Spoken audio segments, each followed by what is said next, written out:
Say one. It's 8 o'clock, time to go over the agenda for the Wayne County Board of Commissioners meeting for January 20th, 2015. Mr. Pate, you gonna do the invocation? Yes, sir. Okay. Mr. Bell, you gonna do the pledge? Yes. Okay. Any discussion or adjustments to the agenda? None that we have. Anyone else, anyone on the board? Oh, I'm sorry, we started?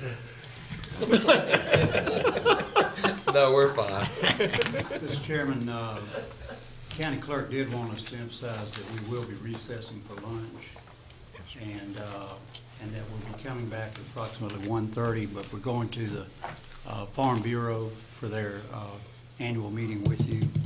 So from 12 to 1:30, we'll be recessed to go over there. Yes, sir. I think me and Marcia had discussed it. I'd like to try to adjourn right around 11:30 if we can. No, recess. Recess at around 11:30.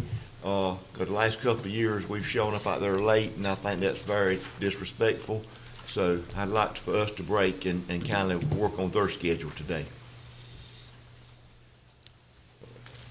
We might have to be skipping around the agenda. Yeah. We've got people coming at different times today. I think we've got skipping around on the agenda for down pat anyhow. I think we can handle that. In approval of the minutes. Now, Mr. Wood, if you would, start with the special recognitions and.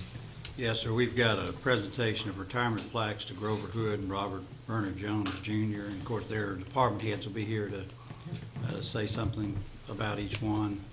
Then the Health Department wants to recognize Commissioner Joe Daugherty for serving on the Board of Health.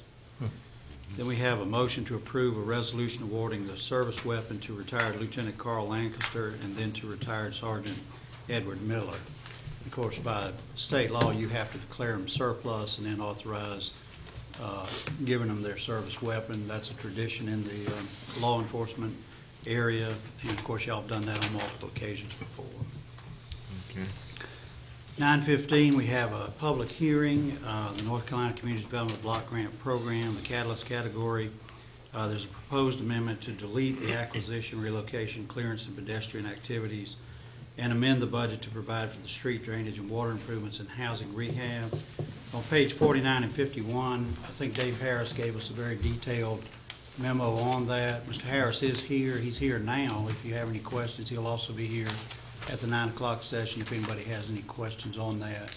But basically, we're deleting a portion of it and putting that money into water improvements, housing rehab, and reconstruction of systems. So you're just taking it from one eligible activity and putting it in another. The next thing is the appointment committee. We'll have you. Yes. Okay. There's no unfinished business. Under the consent agenda, we have to establish a public hearing date on February 3rd at 9:15 to receive public comments on levying an assessment for streetlights in Streetlight District Number 4, Fallingbrook. This is the third one that we will have, and it'll follow, of course, the same process and procedures that we did on the others. So all you're doing today is establishing the public hearing for 2 weeks from now on that. And then, of course, we publish the notice. Marcia will also be mailing out first-class mail to all the people who would have their property levied upon. We did all the fire service funding agreements last week at the last meeting, other than the town of LaGrange. We now have that one back. So that once you authorize Wayne and Marcia to execute that, we'll be through with all the fire contracts for this year. So we're asking that you take care of that. Then we have a motion for the chairman to sign an application for Public School Building Capital Fund North Carolina Education Lottery. This is the normal process that Pam has to go through whenever we're ready to draw lottery funds down, and the schools have requested the use of lottery funds. We have to draw them down from the state, and the board has to authorize the chairman to execute those documents. So again, this is a standard process we use on drawing down lottery funds, and of course, therefore, the school renovation and or the 2 new middle schools. Okay. Under new business, a motion to support, approve Goldsboro MPO Bicycle Pedestrian Greenway Plan. We will have a representative from the city coming to make that recommendation to you, and they will go into detail on that. Then we have, next is the auditors. They'll be here for the presentation of the 2013-14 County of Wayne audit. Mr. Chairman, could I go back to one there? Yes, sir. Actually, on supporting approval of this Goldsboro MPO Bicycle Pedestrian and Greenway Plan, all of that is through the MPO, and there are no county funds involved. Is that correct? That's my understanding. And that is my understanding as well, and I'm just wondering, do we really need a full presentation of that? Well, I think all we doing is just going- limited the time to 10 minutes. Okay, all right. Isn't that right? You said 10. I mean, we got a full schedule here, We so if do. any of this we can move to I consent agree. agenda would be great. I agree. All right, thank you. Now, the audit, we're probably figuring on 30 to 40 minutes on that, because I'm sure you'll have some questions on that that you want to go over. Motion to approve the purchase of 2 pumps for Genoa wastewater treatment plant. Can we move that to consent agenda? I'm okay with it, but 3 of you know about it. The other 4, I didn't know if they wanted a detailed explanation. That's not gonna take me just a All right. minute to do Okay. that. We're kinda backed into a corner on that one. We got no choice No, but to you're buy some right. pumps. We've got no We choice. don't. And I thought I explained that, but, the others may want to hear a little bit more Okay. about it.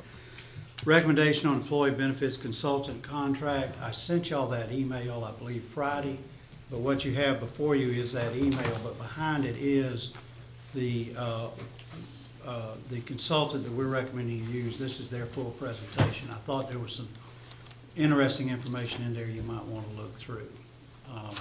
But they are the low bid.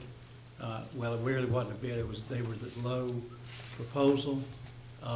They're very highly recommended, and both Tommy and I have used them in the past, so we're very comfortable they can do the job. But we started out with 12 responses. Noel and Tommy and one other, I think, went through, narrowed those down to 6, and we interviewed all 6. And I believe Commissioner Doherty was in on 4 of those. I believe Wayne was in on 1 or 2 of those. One. But we went through a very detailed analysis, asked a lot of questions. I think just going through that process, we picked up quite a bit of information on this. But that's who we're recommending to you. And again, I'd encourage you, even after the meeting, to go through and read this information, because I think it'll be very helpful in fully understanding what exactly we're doing. It's not just the medical insurance. It's pretty much all of our employee benefits insurance programs they would be reviewing for us. Well, Mr. Wood, at some place in this, it might be helpful if you just pointed out a few pages that, whatever it was that you thought was, sort of highlight to us, because, you look at Okay. the code, just give us a Okay, spot of, look at this, one might think about that, and all if you right. thought it interesting enough to bring it to our attention, then you let us know which one they are so we can focus on it. All right, I'll do that. Thank you. Then we have a motion on a request from the City of Goldsboro to jointly fund the City of Goldsboro full-time events coordinator position. You have an email, you have a memo from me on my recommendation on it. You also have the email from Scott Stevens on the request that goes into some detail. And they will have a staff member, I believe it's the Parks and Recreation Director is coming. Actually, it's the Special Olympics Director. Special Olympics Director is coming, okay. But essentially, this is a position that has been being funded by Special Olympics. That's a nonprofit organization, and they have asked the city to take this over. The city is asking you to help participate in it. Now, And have they excuse done- me, Mr. Chairman. Did I understand you say that Special Olympics has funded that? In the past, In the and they've now past, and made now a all of a sudden, request. Special Olympics is asking government entities to take over the funding of that. That's correct. They asked the city, and the city is You see, asking. that's That my goes problem exactly with what we this, were and talking that about is last that, Thursday. People, I contribute to Special Olympics. A lot of people contribute to Special Olympics, and I would assume they would pay for a coordinator for the county. But all of a sudden, they're no longer doing that. Right. Had it been a full-time position?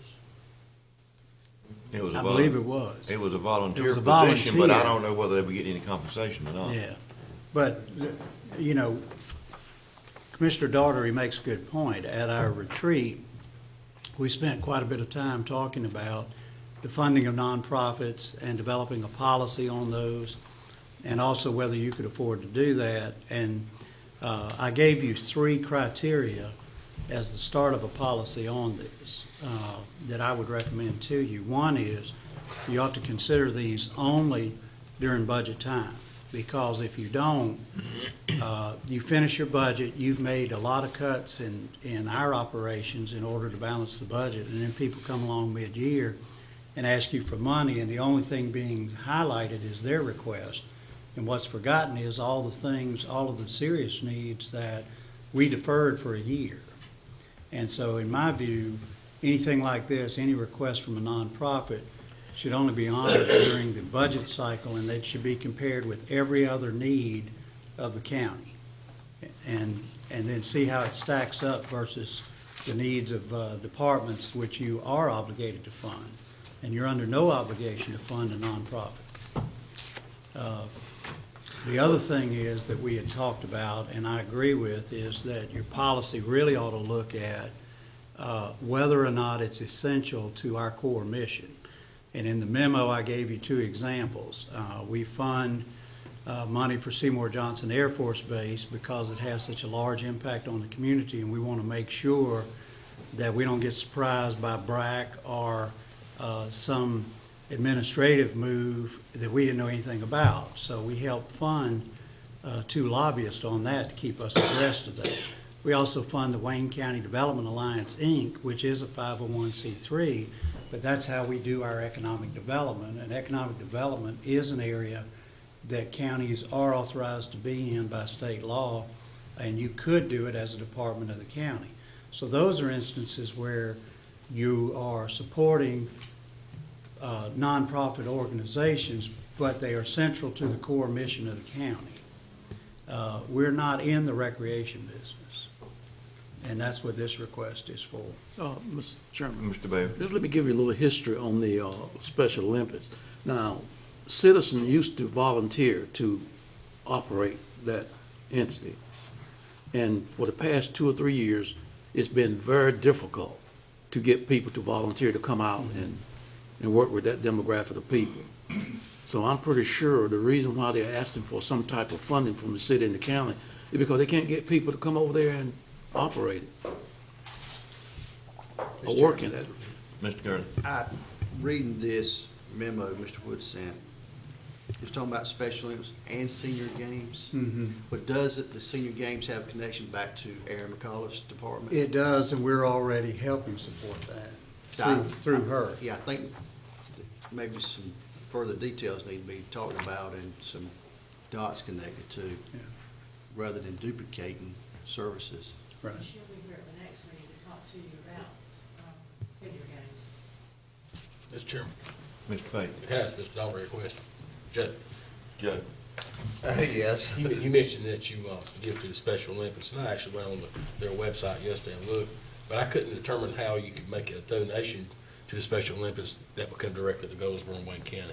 Oh, no, this is paid directly into Special Olympics. It didn't, in other words, it all goes into their pot of money. It's about like the Red Cross. Yeah. And then they designate it back out. But Red Cross, you can actually designate for Wayne County too, so I sit on that board. Oh, well, I didn't see. I'd like that to you ask could that do question, because I would really like, the citizens to step up and make those donations to fill this gap rather than us. That's just my thoughts. Well, it's, I mean, I don't want to get another bloody nose. I don't need another literacy connection problem. But it's a real issue. I mean, and not only that, but I am concerned that evidently this volunteer has notified the city for years that this was happening. It was going to happen. And here, it just seems like that here is just thrown on our plate, and I think everybody on this board supports Special Olympics, but how do you determine to take tax dollars and fund a position? It's a tough decision. Well, it is, and the other thing I'd remind you of is that, you know, how do you make a determination to support one charitable organization and not 99 others? Because that's really the position you're put in. Because if you do for one, others are gonna come to you also. As economic times get tougher and tougher, they're all gonna be facing cutbacks, and then where do they go for that? You know, and if you start this, then you start getting more and more requests.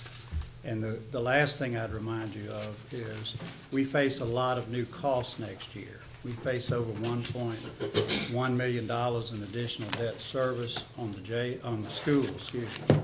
We're building a new jail. We've got to fund the personnel for that jail. We know we're gonna have a request from the Wayne Community College for all of the staffing and everything at an operating cost out of the new Advanced Manufacturing Center. That's gonna be somewhere around $250,000 right there. You've all gotten a report for this on the 911 center, which calls for more staffing there. So we've got a number of areas where we're facing additional cost and fairly significant additional cost starting July 1. And so, to me, this is not the time to be underwriting any additional costs that we don't have to take on. And so, I would just caution you about that as well. We don't really have the money to do this. But Mr. Wood, I'm looking at the list of outside agencies that fit Right. that category. And I guess and this is not to endorse anyone or whatever, but for a new entity, would they expect us to look at all of them across the board? This is just should we think about looking at all of them to make a judgment as to which ones, how much? Because it's sort of like, if you show up at the door at the last and the room is full, no matter how good your thought might be, you're not gonna get in. So, you know, so we got, look like 15 or more on this list, and I was just wondering, how do we do it fairly with any agency to be good, worthwhile, doing something very good for the citizens, but if you came to the door at the end, there's a possibility no matter how good you are, you're not gonna get in, and then the question is, how would that newest agency stack up against the ones that have been on there for years, and they're still on there because they got in the door early on, and does that mean that they should stay inside the room? Well, I think that that's a policy issue for this board to determine. And what you may want to do is establish a working group made up of board members who reviews all of those during the budget period and make a recommendation to the full board, or you can continue to fund what you're doing. But that's a policy issue that the board will have to deal with, because those agencies have come to rely on county support. Right. The other question is it, in your mind, something that's critical to our mission or not? Well, and that's what I was as I listened to the conversation about is it critical to our mission, and what was the goal, what were their original goals and objectives to accomplish it? Mhm. Have they accomplished those? Right. And so does that mean that they automatically stay inside the room and no one else can get in? I think that deserves a broad discussion. Let's, And each one on their merits. I'm sorry, go ahead. let's move on. We can discuss this more in the 9 o'clock meeting. And all this comments that's been made are good, but let's comment on it or discuss it a little more, or we may want to table this or come back to it, but we'll address it at the 9 o'clock meeting. Okay. The next thing is budget amendments, and Pam will go over those during the meeting. And then we have a presentation for you from the E911 Communications Center Staffing, Operations, and Facility Needs Assessment Presentation. And this is a report that was done by Mission Critical Partners, who specializes in this type of report. So it's a detailed look at our entire 911 operation. And they'll be making some recommendations to you in there. At 10, we have the public comments, and then county managers' comments and board of commissioners. We will need a closed session, Mr. Chairman, to deal with at least one issue. Okay. All right, anyone else have anything for the pre-agenda meeting? Man, I'd love to take this, item off of the agenda almost, but at any rate, we'll go ahead and try to handle it. Well, we can handle it civil. All right. Okay, do I have a motion, we'll go in closed session and try to, do we have enough time now between Yes, 9 and 9 to take care of the one item? Yes, sir. So moved. And it's for the purpose of discussing the purchase of real property, the terms that should be used, and to consult with an attorney to preserve the attorney-client privilege. I move. Have a motion on the floor, we'll go in closed session. All in favor should sign a right hand. Motion carries.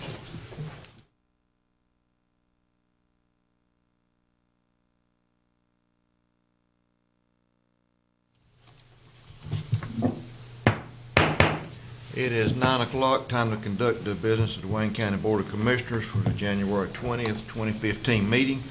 We'd like to ask everyone if you have cell phones or pagers, and I don't know whether anybody even posts pagers anymore or not. But if you would, put them on the silent mode or cut them off, please. Our invocation, Mr. Pate. Thank you. Let's bow our heads, please. Lord, we are meeting today to conduct matters of business. Guide our hearts and our minds in the spirit of fairness, right thought, and speech. Impart your supreme wisdom upon our activities so that our affairs may reach a successful conclusion. Thank you for being our source of guidance today. In Christ's name we pray. Amen. Mr. Bale. We stand and face the flag.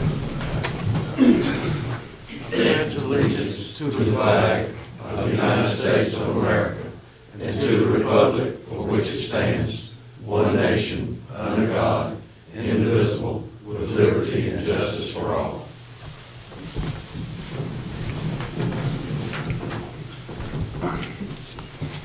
Any adjustments to the agenda, Mr. Wood? Yes, Mr. Chairman, we'd like to add a new business as number 8, land acquisition for Grantham Middle School.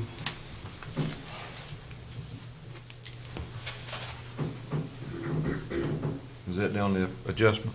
Yes, sir, I believe it is. Anyone on the board have any additions to the agenda? If not, we'll move on. Approval of the minutes for January 6, 2015 and January 8, 2015 meetings that we had. So moved.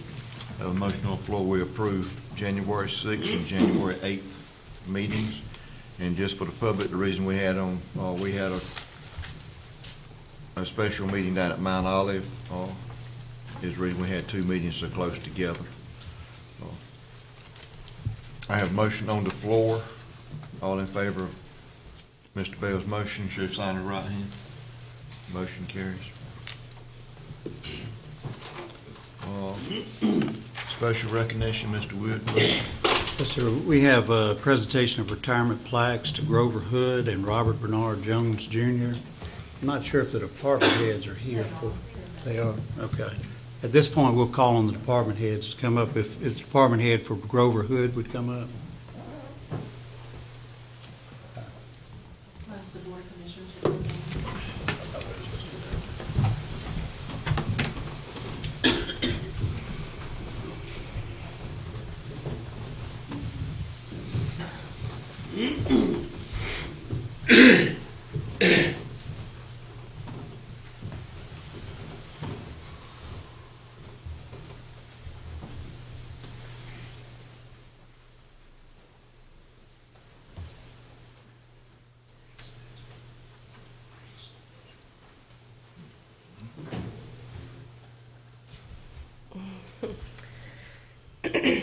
Grover worked for Wayne County for 36 years.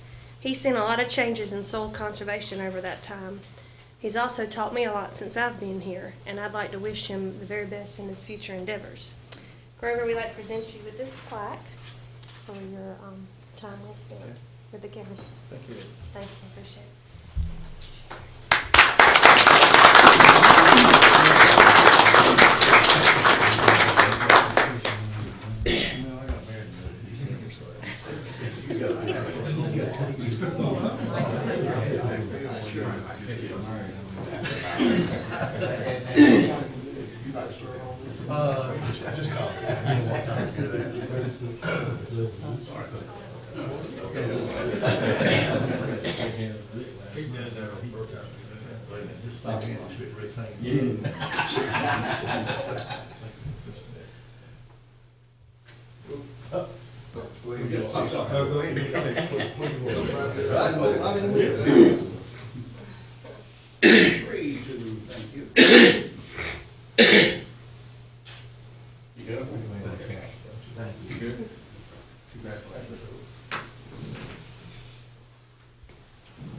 Now, Milford, if you'll come up.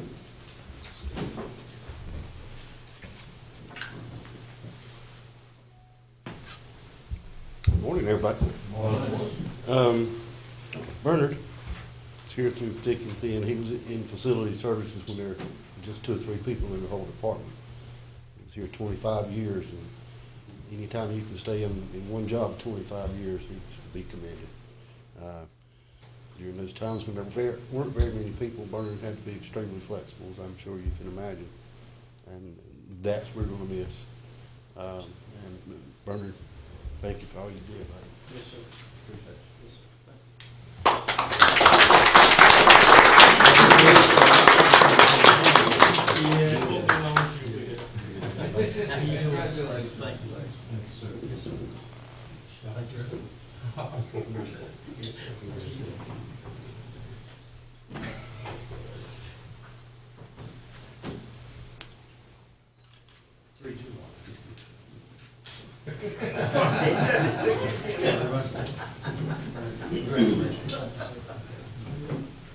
We'll ask Mr. Downey to, Commissioner Downey.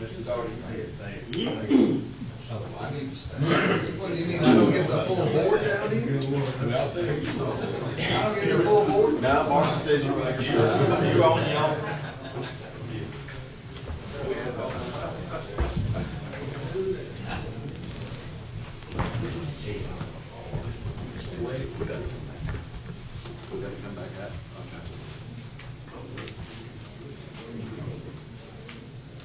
Good morning, Commissioners. I'm here today to make a special recognition for a Board of Health member, Mr. Joe Daughtery. It's the first time I think we're actually getting to talk at this. You know, usually he's higher up on the podium. Mr. Daughtery has served recently just 1 year on the Board of Health for Wayne County. And in that time, he's been an integral part of a lot of accomplishments that we have achieved at the Health Department. I would like to just talk a little bit about some of those accomplishments that's achieved during his time as Board of Health Commissioner. First of all, we did a 5% reduction in our bad debt set-off. That's pretty impressive. He sought and helped us implement electronic health records, CureMD, with success. We were praised by the company, being one of over 30 health departments now. We obtained a Public Sector Safety Star Award, one of only 2 health departments in the state of North Carolina. We obtained reaccreditation. We've revisited and reconsidered the construction of a new building, which Mr. Daughtery was important and effective in helping us revisit this process. And above all else, we acquired a dental unit that is already servicing children in Wayne County in a high-need area and one of the few counties that has a successful model for this. He's been an active member on the Board of Health. We all know Mr. Daughtery is a very vocal person. He's asked a lot of questions, but I will say this, he's represented the county well. He has been an advocate for the people of Wayne County, of all the people in Wayne County. The National Association of County even recognized his participation in our community dialogue, to say that it was rare to see a commissioner so dedicated in the field of health. Because of those accomplishments and your dedicated service, Mr. Daughtery, I'd like to present you with this plaque from the Wayne County Health Department for your service in the Board of Health. Well, thank you.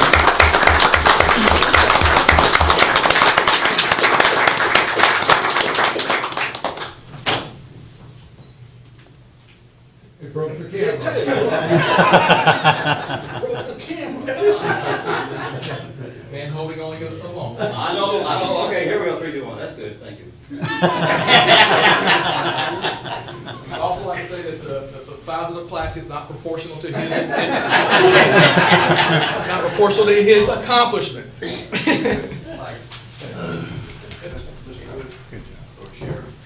Yeah, go ahead, Lynn.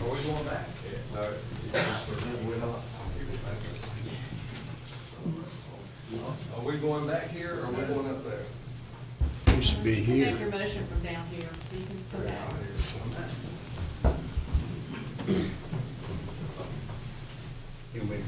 Yes, sir. I'd like to ask Lieutenant Lancaster and Sergeant Miller of the Wayne County Sheriff's Office to come forward, please.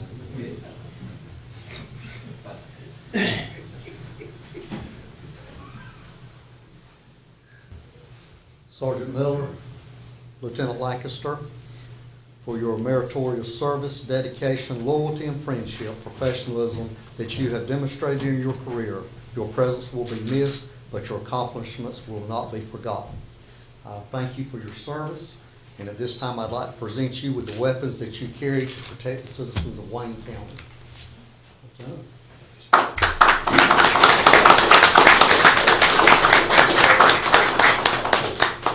Let's make it legal. Let's make it legal. I do need a motion. I so move that we allow the presentation of these weapons to these fine gentlemen here. I have a motion on the floor. Any discussion? No discussion, all in favor, show sign of right hand. Motion carried unanimously. Let's make it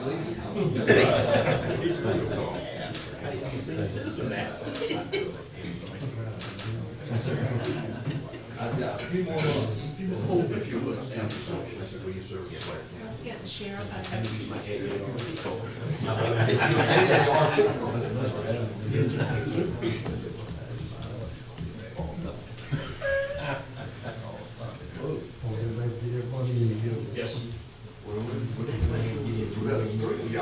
There we go, we'll turn sideways. Here we go, and 3. Thank you. 2, 1. Thank you.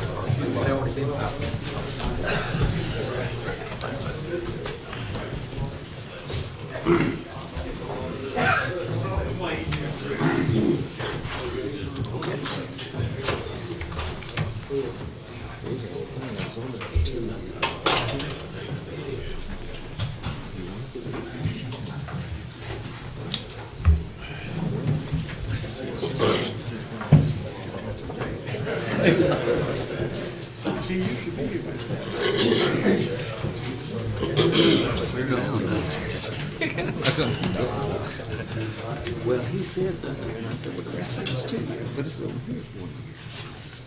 It is 9:15. We have a public hearing. Mr. Wood, if you would, please go over there.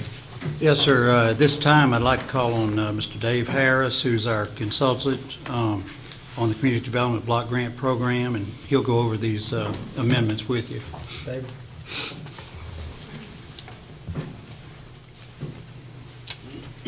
Good morning. Good morning. Good morning. The county's received a $500,000 community development block grant for basically Love Drive revitalization. The proposed accomplishments were to pave the street, put in a larger water line, provide drainage improvements, provide housing improvements, including rehabilitation, in one case, relocation of a tenant, clearance of dilapidated houses. We will be completing this project by the end of this fiscal year, in fact, June 30. And so now what we're doing with the program amendment is notifying the state and identifying what are going to be the actual accomplishments versus the proposed. Same project area, same budget, but some of the changes that have taken place during the project are that we have one tenant house that we had proposed to demolish and to relocate the tenant. However, both the owner and the tenant's been there a long time, have decided they prefer to repair the house themselves. So because the program's voluntary, that was extremely fine with the program. Those funds could be programmed for something else. We had rehabilitation of houses, and we will rehabilitate the ones with exception of one. Single-wide mobile home we received bids on. It would have cost more than what it was worth, and so we will be replacing that single-wide unit. In fact, that process is underway now. We will be able to accomplish all of the public improvements with exception of installing a sidewalk. In fact, a sidewalk, which initially on a planning stage looked like a good idea, but when you go out and survey it and identify all the DOT requirements, it would have required a much wider right-of-way. We would have had to relocate a house and family probably outside the neighborhood, and it would have left the houses on opposite side of Love Drive much closer to the right-of-way. And so the families in the project area determined, and we all agreed, the best solution would be to provide the minimum right-of-way DOT requires, which is 50 feet, and then they will, the sidewalk would have been at a disadvantage to them, in essence, would have had a negative impact on the families.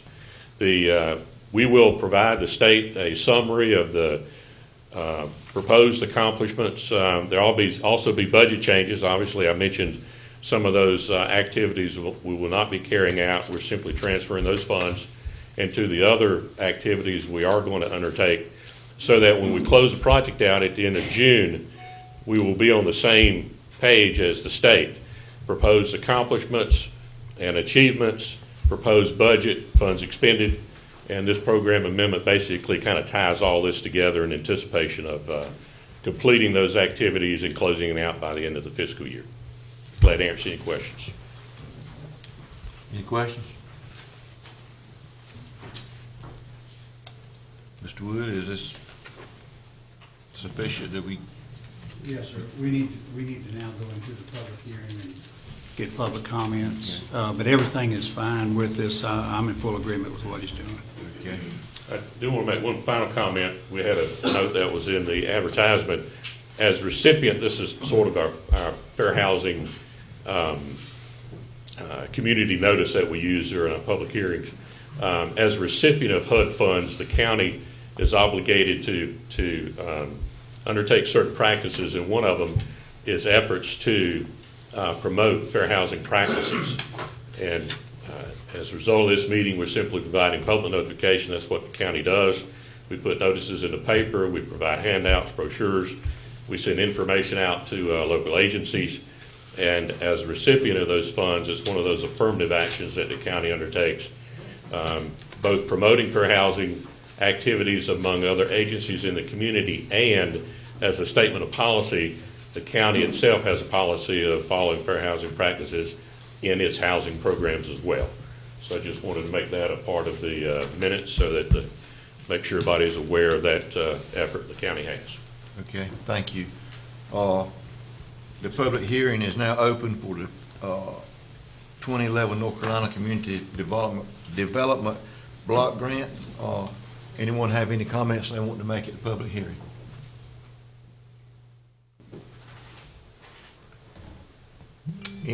Any comments from any of the commissioners? If no comments, no one is going to make any comments. Do I have a motion that we close the public hearing? So moved.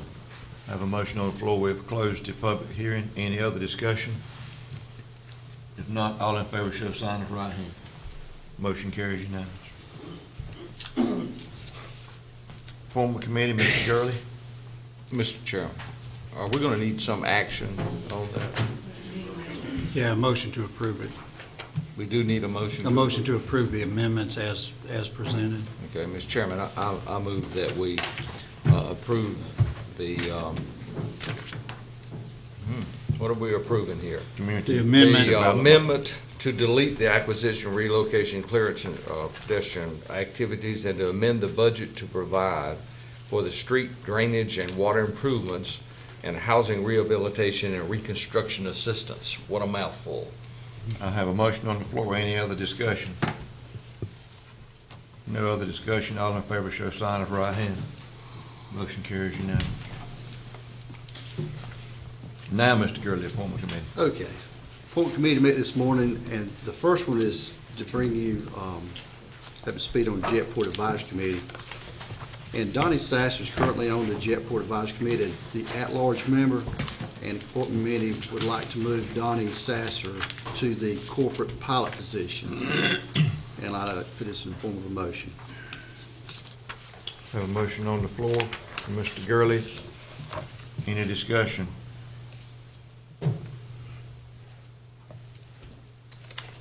No discussion. All in favor, show sign of right hand. Motion carries unanimous. Next is the Wayne County Latino Council. The appointment committee recommends Sarah Lynn F. Vide. I'd put that in the form of a motion. Have a motion on the floor. Any discussion? No discussion. All in favor, show sign of right hand. Motion carries unanimous. And we do need additional volunteers for appointment to the Wayne County Latino Council. If anybody has any recommendations, please get them to us. And the last one is the Community Child Fatality Prevention Team appointment. Committee recommends Angela Frady and Sherry Wooden. And I put that in form of a motion. Have a motion on the floor. Any discussion? No discussion. All in favor, show sign of right hand. Motion carries unanimous. And that wraps us up. Thank you, Mr. Gurley.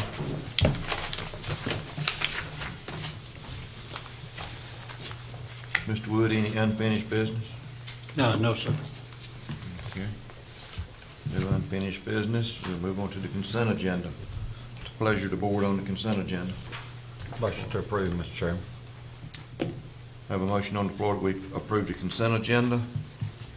Any discussion? No discussion. All in favor show sign of right hand. Motion carries unanimous.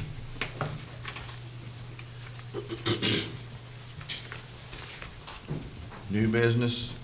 Mr. Wood, I think the city's got someone here, or? Yes, sir. I believe they have some folks with Alta Greenways in the city here to make a presentation.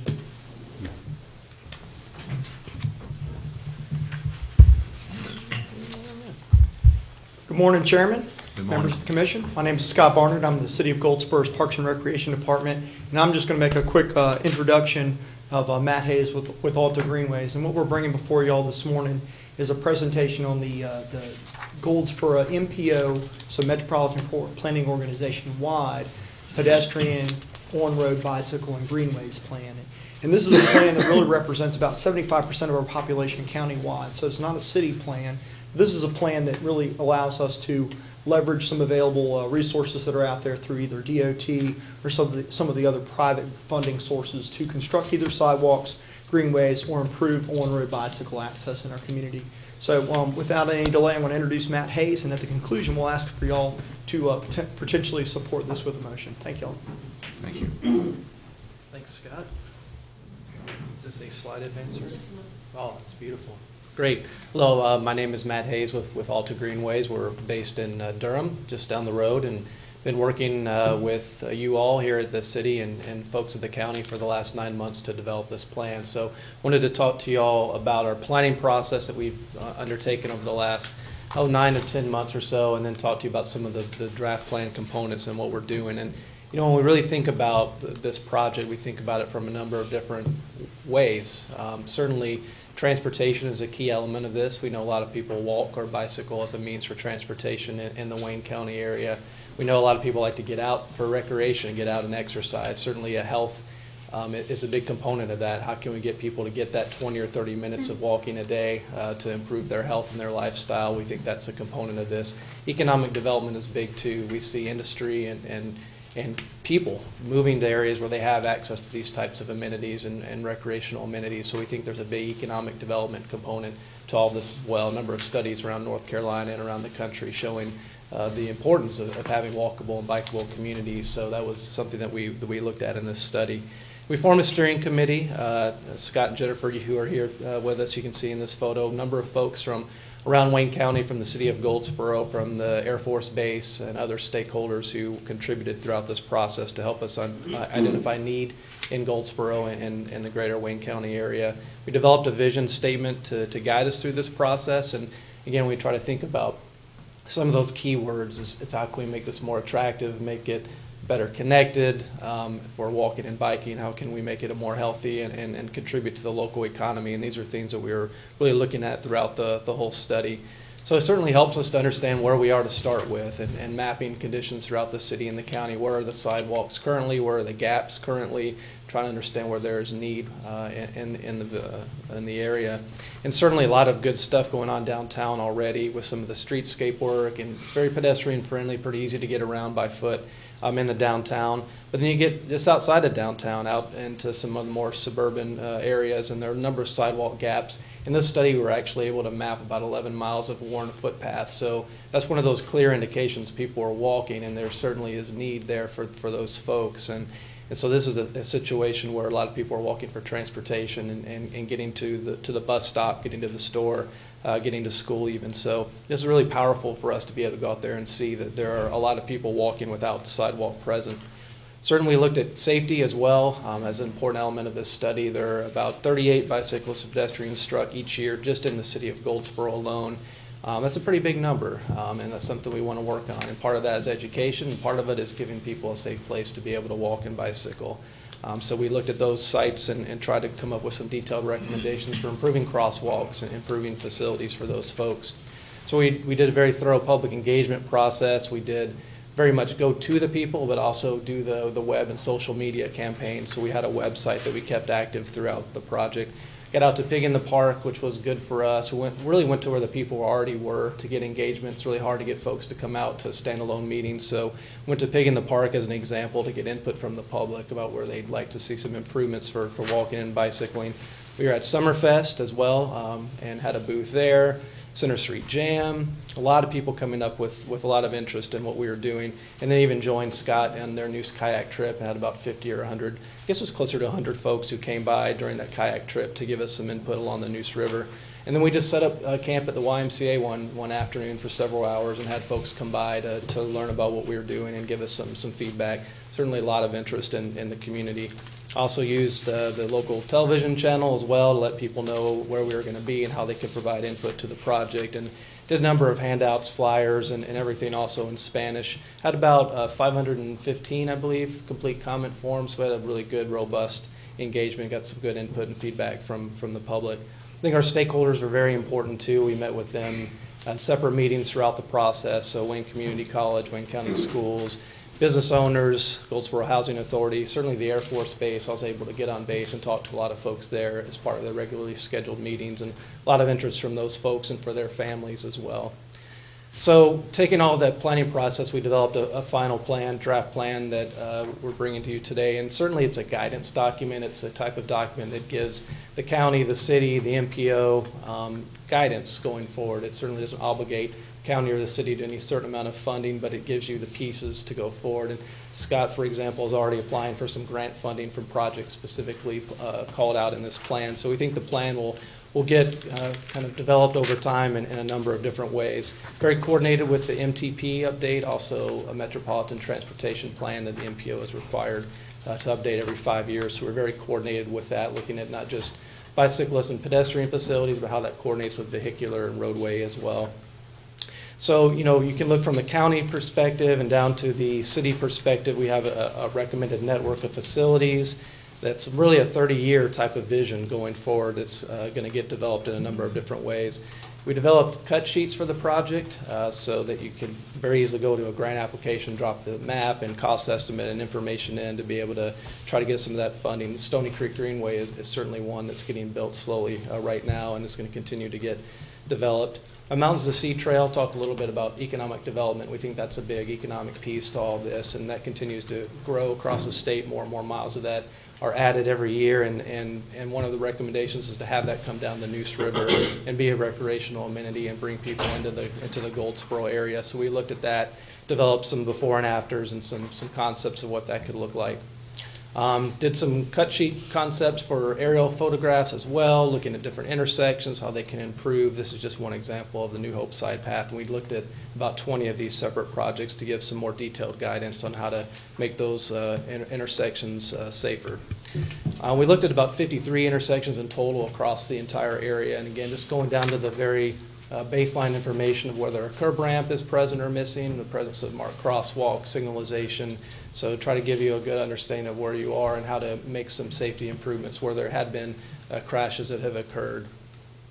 I know a big part of this is infrastructure, but we talk about programs as well. There's already a lot going on here with Go Wayne Go and other health initiatives, and how can we promote and educate and encourage more people to get out and walk and bike and make it safer so that we know everyone is biking with a helmet, for instance, is something we can try to educate, and certainly obeying the pedestrian laws as a motorist. So we have a number of different tools in the plan that address that. Number of different toolboxes and appendices as well, funding recommendations. That's certainly a changing landscape, but how can we tap into some of those federal and state and other funding programs that are out there? Benefits as well, Blue Way recommendations. We also looked at paddleway opportunities along the Neuse River as another piece for economic development. Design guidelines was another element of that plan as well. So we're looking at federal and state DOT standards to how these facilities get implemented. And again, a lot of times every project is very unique. You're dealing with constraints like right-of-way, et cetera, et cetera. So we have a number of different tools and treatments that can be used in different situations that you can use from that appendix. So that's kind of a run-through of where we've been and the draft plan that we have now, and certainly happy to take any questions that you all have. Any questions? Mr. Tamari. I think I heard you say that you're working with the Raleigh-Durham area? It's the same concept? Yes, I'm based in Durham. Yeah. I watch Channel 11 a lot, and so sometimes there are reports about unpleasant activities on. Sure. And I heard you talk about safety, but the safety that I heard you talk about was helmets and people not getting run over the intersections. Is the concept of 24/7 opening for folk to be out there all times of the day and night? And based on that, are you looking at putting lighting in some of the more isolated areas? What's your thoughts about that? I'm uniquely qualified, Chairman Cromartie. Prior to coming to the city of Goldsboro, I was the superintendent for the city of Durham's Parks and Recreation Department. So the greenway that makes the most news is probably the American Tobacco Trail. And what I can tell you just as background information. Oops, excuse me. It's loud enough already. Sorry, I know. What I can tell you, just as a little bit of background information, the greenway itself in the city of Durham, that corridor prior to being a greenway had the same issues that it has today. Most of the greenways, and sort of separate from the on-road bicycle or sidewalk facilities, most of the greenways in cities, including Durham, are managed as linear parks. So they do have a dawn to dusk. When you say some of the same issues previously that they have today, you mean the incidents of problems? Correct. Incidents of theft, violent crime, etc. Correct.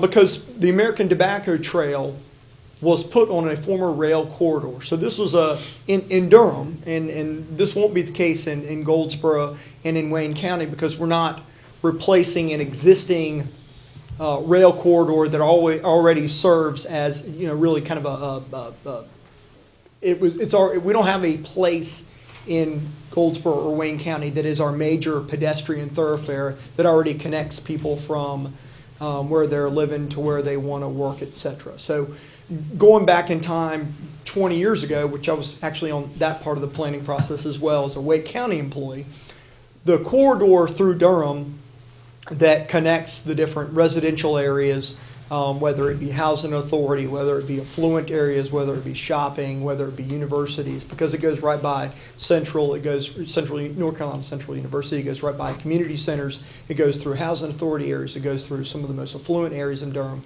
That corridor existed and was already being used by the folks that are perpetrating the crimes today, or I guess they're the people that came before them, if you will. So Durham is kind of behind the eight ball, if you will, as far as being able to eliminate an already pattern of crime that was taking place on that corridor. By putting the Greenway there, they have encouraged more people to use that same corridor, and unfortunately, people are going to go commit crimes where there are high concentrations of people that are, if you will, easy prey. And that's sort of the situation that Durham is encountering. However, by putting more and more people out on that, you can kind of offset that. People typically want to take advantage of folks when there's nobody else around to see that. And by increasing the levels of activity on that Greenway, there's actually been a decrease in crime on that corridor. So nothing about this gives you pause based upon your experience up in Greensboro. And I always wonder when I'm listening to the reports from up that way, what did they do or should have done or could do that will make the public safer? And it's, I'm telling you, I'm in favor of that. Not too many years ago, I thought it would have been a great idea if they could have had one connecting Goldsboro with Mount Olive. But in recent years, I don't think I'd have been able to bike anyway. So, but it's a great idea for everyone that's a lot younger than me and a lot better condition. But I've always been concerned about the safety. And the first time I heard about, first presentation that I heard about it, my first thought was, how are we going to ensure that the citizens of Wayne County are going to be safer than the ones that I feel like in other areas of the state? Right. Well, you know, and I guess the only other thing I'd like to say to that is that, you know, it does make the news, and, you know, we know that any press, whether it's TV 11 or 5 or 17 or the Raleigh paper, Charlotte paper, or local paper, you know, if something happens, that's definitely going to be the reported incident. If you look at the thousands and thousands of people that use that Greenway corridor every day, and you see a crime reported there that makes the paper once every couple months, you know, I really would hate for us to miss out on an opportunity to serve our community, perhaps create something that would be attractive to bringing folks in, to retaining businesses, to attracting businesses, you know, to encouraging our citizens to be more active, just because something might. My concern is not that we would not have it. It's Right. just that we would not leave anything on the table. Correct. That could be put in place to ensure that that sporadic situation that you talk about did not Right. occur, because I can assure you, the person that it happens to that one time. They don't care about the numbers. You're Okay. right. You're right. Any other questions? And I might jump into just one final note too on that question. And actually, I bike the Tobacco Trail a couple days a week to work, and I go through all parts of the trail in the area. And you know, I think that, again, like Scott said, you get more eyes and ears on the trail makes a big difference. Statistically, there are no more crimes on that trail than there are in surrounding neighborhoods. It's not like there is more happening on the trail than there is in other locations. So they've done a study of that. But this plan does have some crime prevention through environmental design techniques. So again, trying to create trails that have good visibility throughout, lighting, that sort of thing. Durham has also had some police on bikes that are patrolling the trail on occasion. So there are a number of different tools in the plan that can be considered going forward to make it safer. So hopefully that'll be useful. Mr. Chairman. Mr. Doherty. I move that we support and or approve the Goldsboro MPO bicycle, pedestrian, and greenway plan. Okay, I have a motion on the floor. Any other discussion? I would just like to say that, you know, certainly it probably already is available, but all of this plans is available to our Economic Alliance board or people, Crystal, because I think this could be a great tool for potential clients, both bringing their business, excuse me, to Wayne County. Anyone else? I have a motion on the floor. All in favor, show sign of right hand. Motion carries unanimous. Thank you, gentlemen. Thank you. Thank you.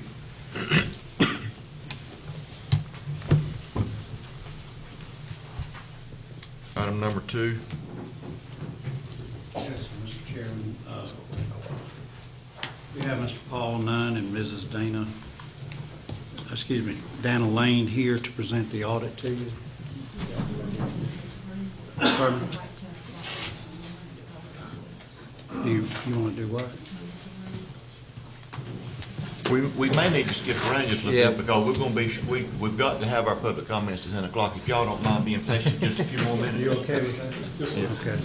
Because it's gonna take more than 15 minutes for y'all. Oh, yes. Yeah.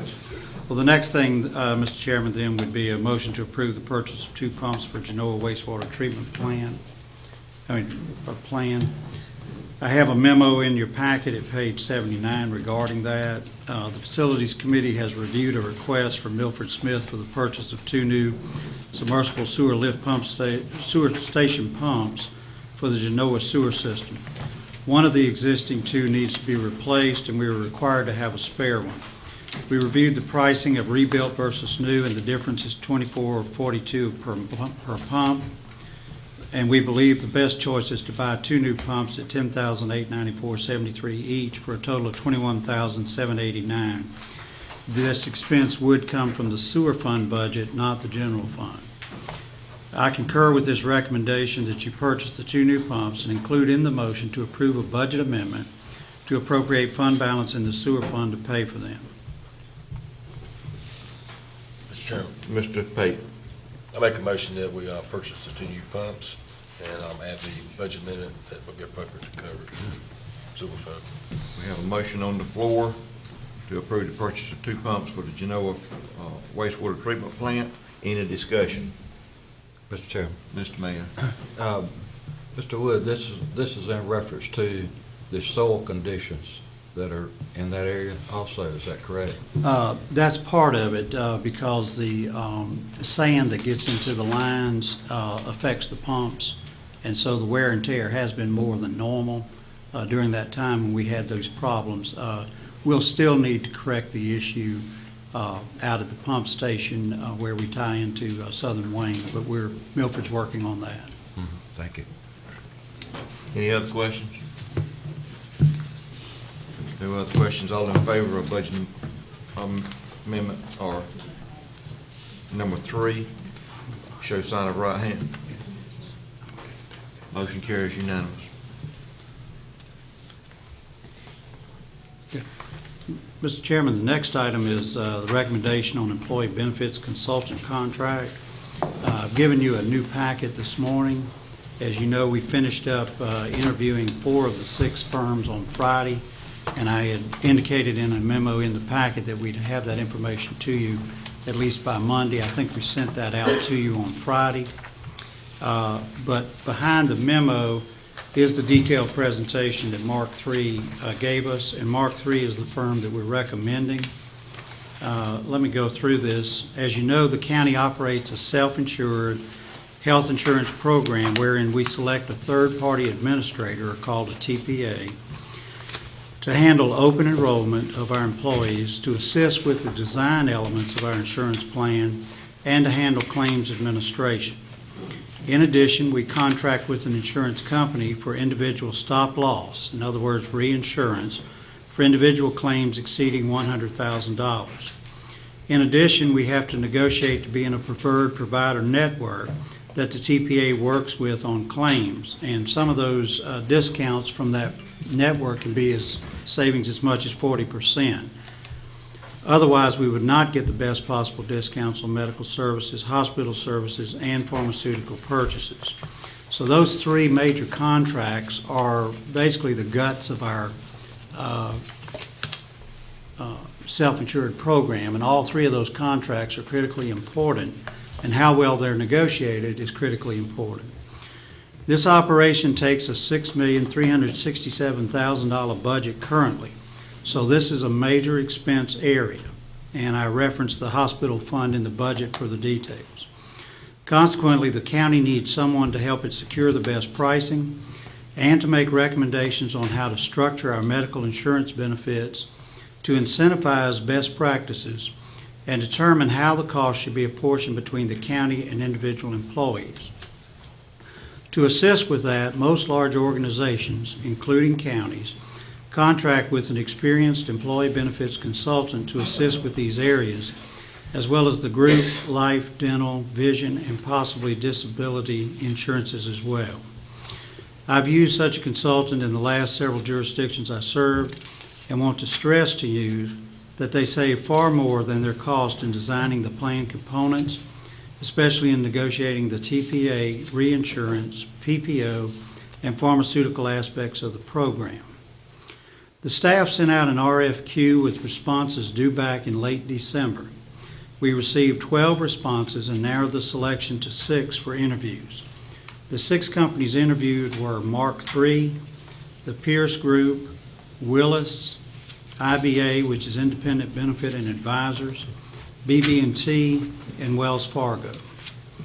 Our working group includes the finance and HR directors, the assistant county manager, the purchasing director, and myself. In addition, Commissioner Doherty has also participated in most of the interviews and the discussions, and the chairman has also attended one of the sessions. The working group unanimously selected Mark III as our recommendation to you. They had the best price, which is $2.50 PEPM, and that's per employee per month. At 785 full-time employees, that is an annual fee of $23,550. For that, they have a turnkey operation that reviews and helps structure our medical insurance plan, and also coverages for dental, vision, life, disability, and any other employee optional benefits. The customary commissions that are paid by insurance carriers for the employee optional coverages would go to Mark III rather than to existing brokers in those areas. Their proposal also includes their printing of the employee handbooks and handling the annual open enrollment process. This is an excellent price, and they handle more business with North Carolina counties than any of the other firms.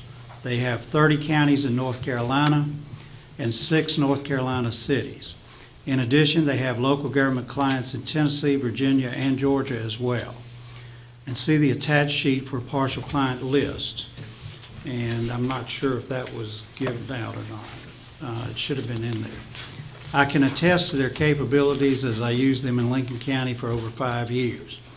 I'm confident they can do the work in a timely, professional manner. And again, they had the best overall price. We felt like their services were as good or better than what everyone else was offering, and it is a turnkey operation. This is something we've been needing here for some time. I don't know that your benefit structure has ever been formally reviewed, and where the real savings will come in is when they negotiate those 3 major contracts for us. And based on my experience, I think you'll find that their savings will more than offset that. And based on the comments we heard not only from them but from other vendors who were looking towards it, we're confident there's some significant savings to be made here. Thank you, Mr. Wood. What's the pleasure of the board on recommendations on the employee benefits consultant contract? Mr. Chairman. Mr. Doherty. I move that we accept the recommendation of the county manager and employ Mark III as our consultant for our employee benefits. Thank you, Mr. Doherty. And I do want to make it very clear, the county has not had this service in the past. No, sir. And we've probably missed out on saving quite a bit of money in the past. My professional opinion is you have. Okay. Mr. Chairman, I was just going to echo that too. And I appreciate you guys working on this because this has been needed since day one, since I became a commissioner. Well, I'd like to stress that when I came last February, when I first started looking at the budget, I knew this needed to be done, but by then it was too late to go through a process because it takes about 5 months for them to go through this. But they've assured us, as did all the other vendors, that if we made the decision today that they can meet that deadline. Our deadline, of course, is July 1 to have our people fully enrolled. But first of all, they'll review our plan, details with us, and with permission of this board, I'd like to keep the same working group intact, but I'd also like to have 1 or 2 commissioners on it. So that because when we get into plan design, we're getting into the details of the whole plan. And that's going to impact how this thing works out. Mr. Chairman. Mr. Mayor. I want to echo what's already been said. I have personal experience. Even small businesses, 50 employees or less, are going to what we call in the private sector a consultant. We're going to a broker to get our healthcare costs and the best pricing. That should also apply to our county. Our company's been doing this for over 30 years, having a broker look at and getting the best pricing. So it's not only counties and large corporations, but because of the complexity of healthcare these days, it's almost imperative that even a small business of 10 employees, for example, are going to brokerage firms to help them save money. So it just makes sense to do that. Thank you, Mr. Chairman. Thank you, Mr. Mayor. Mr. Doherty. 2 years later, but I'm just pleased that we're finally there. Some of the things that I want to point out, and that is that in actually reviewing this and having these presentations made, one of the things I wanted to make sure was that this organization not only contained the cost of care, but also make sure that the employees of the county actually recognize what a huge benefit this is. A lot of times people overlook the benefits of having medical insurance or whatever benefit provided, and that has to be computed and recognized as a financial benefit, not only to the employee but also to that employee's family. So it is a total package. It is not only just looking at the program and finding cost savings, which, by the way, should be somewhere in the neighborhood of $250,000 a year. Oh, by the way, I'm sorry, that figure shouldn't go up. But at any rate, so it should be a huge savings. It's not a little savings, it's a huge savings. But also it will actually work with HR and making sure HR is explaining those benefits that are available to our county employees. So I applaud you for finally getting there. I wish we had done this some years back. Before I even got here, I wish we had done it because we've left a lot of money on the table. Thank you, Mr. Chair.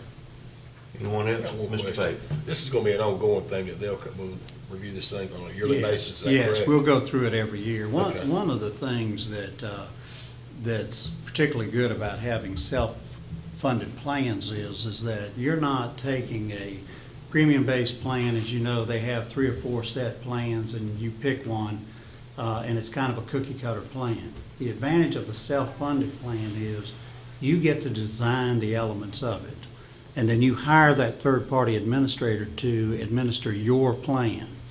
And so what that affords us is the opportunity to incentivize the behaviors we want to see. For instance, it's no secret that the highest cost care is through an emergency room. And one of the things you can do is incentivize people not to use it for minor ailments. You know, they should use, if it's after hours or on a weekend, they should use an urgent care facility, for instance, which is much cheaper than the emergency room. But if you don't incentivize that, if you don't make it punitive to go to the emergency room when you really shouldn't have used it, then you're going to pay top dollar for that. And that's just one example of how you can design your plan to incentivize using the proper level of care and not overcharging the plan and ultimately the county's fund for doing that. And so they can look at the data, they can look at which pharmaceuticals are driving our cost, what we can do to minimize those costs, whether we can use generics or not. So that you look at all of those things on an annual basis, slice and dice the data, look at where you need to tweak your plan and what we can do to keep it in line. Because every year, as we all know, medical inflation averages between 6 and 8%. It's always rising much higher than the normal rate of inflation. And that also is a much higher rate of inflation than the rate of growth in our revenue stream each year, which is about 2%, maybe 2.5 to 3 in a very good year. So we've got to take steps to keep that in check. and it's already costing 6.3, almost $6.4 million. So, 7 or 8% on that is a big number. And what we've got to do is be able to adjust that number every year.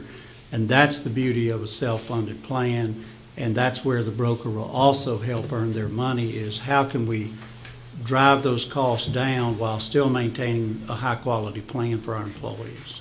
And not only are we concerned about the employees, as far as insurance for the employees, by using a firm like this, there's a possibility in the past that we've had benefits that the county employees could use and they were not available. I mean, they were not aware of. Yeah. And so this is. And part of this will be with the open enrollment, they will conduct it. We will have, seminars for them that explain all the benefits before they enroll. And of course, our new HR director is committed to that as well. So between Geraldine Lee's efforts there and theirs tied together, I think we'll do a much better job of explaining everything. And also for new hires, because Geraldine has taken steps to improve the orientation process for new hires, which will include going over these benefits. The other thing is that when you have a lot of the benefits going through open enrollment simultaneously, you're not sending people to 4 or 5 different companies to get information. It'll all be there, explained to them. The enrollment process will be much simpler for the employee. Anyone else? And Mr. Chairman, I would be remiss if I did not bring in the health department. This board went and visited a number of health departments and saw how they had incorporated in a wellness program at the health department for county employees as well as its citizens. But actually, we went to Harnett County to actually view some of those advances that are made at our local health department. So moving forward a few years, we're hoping that we can bring that and that type of setting here in Wayne County. That's a good point. One other thing I did want to mention is in this group that we'll be reviewing plan design, I did want to add David Madden to that with the health department. Right. Because of just what Joe said, that wellness component is very critical moving forward. So I'd like to, with your permission, use the same group, add a couple of commissioners, and then I'd like to add David as well on that. Mr. Gurley. By experience, and I commend you in the group what you've brought back to us, and Mr. Daugherty's right, the employees need to recognize what benefit they're receiving. By experience, key here and very important is for a positive delivery to the employees and engage them, ask their buy-in too, but it's got to be a positive delivery. That's right. And I'm speaking on experience. That's right. Anyone else? Just one thing, Mr. Wood. I know you said they were, I think you used the word incentivize or an incentive for folk to buy into this. And I thought I heard you making a comparison between what the cost would probably be between emergency care, the private facilities and the emergency room. Mm-hmm.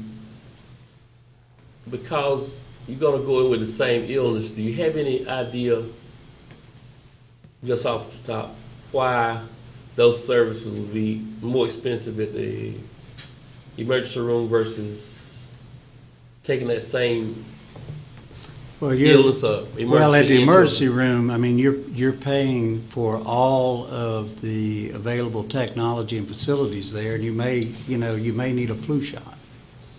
And so, or you may need an antibiotic shot, but you're paying all that overhead. Whereas an urgent care facility is very similar to a doctor's office, and so you're not paying for all that availability. But I don't recall the exact number, but I believe off the top of my head that an emergency room visit is somewhere around $500. An urgent care visit is about $75 to $100. So every time you can substitute one of those for the other, we've saved about $400 on our plan. And the patient got the same, they got all the care they needed for their illness. And I guess that's what I sort of wanted the public to hear. the difference in the cost, and while I hear you saying that they have all that, more technology or whatever at the emergency room, but I wonder why does the public have to bear that? You're going for the same service, and I just think the public needs to hear that if you go to the emergency room, you're gonna get charged more, but you're going with this, you know, if you got a splinter in your finger and you Right. can't get it out yourself, that's what you're going there for. Yeah. And so I just thought it'd be good for the public to hear that you get that splinter out of your finger, it's gonna cost you more at the emergency room. And the question is why? I mean, a rhetorical why. You just gave us X's and O's, but this is just something for the public to think about as the public has to bear these costs. That's right. We need to move on. Any other questions? Mr. Wood, I would like for you to let me know what hospital you're using that you can get by for $500. That information's dated. I have a motion on the floor. No other discussion. All in favor, show sign of right hand. Motion carries. Is that from Lincoln County? No. Mr. Chairman, I would just like to comment. I did want to publicly thank the team we had, Noel and Tommy and Geraldine and Pam. They did a terrific job on this, put a lot of women hours into it as well, to really come up with this recommendation, and I just want to commend them for that. Okay, thank you, Mr. Wood. It's a little past 10 o'clock. It's our public comment section in the meeting. If anyone has any public comments they would like to make at this time, please come forward, state your name, address, and phone number, please.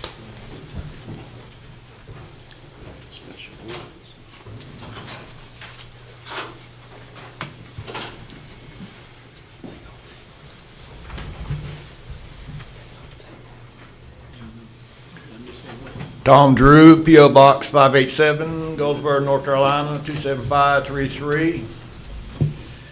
I wish to say good morning, doctors, but Dr. Pate, I think he's on emergency call right now.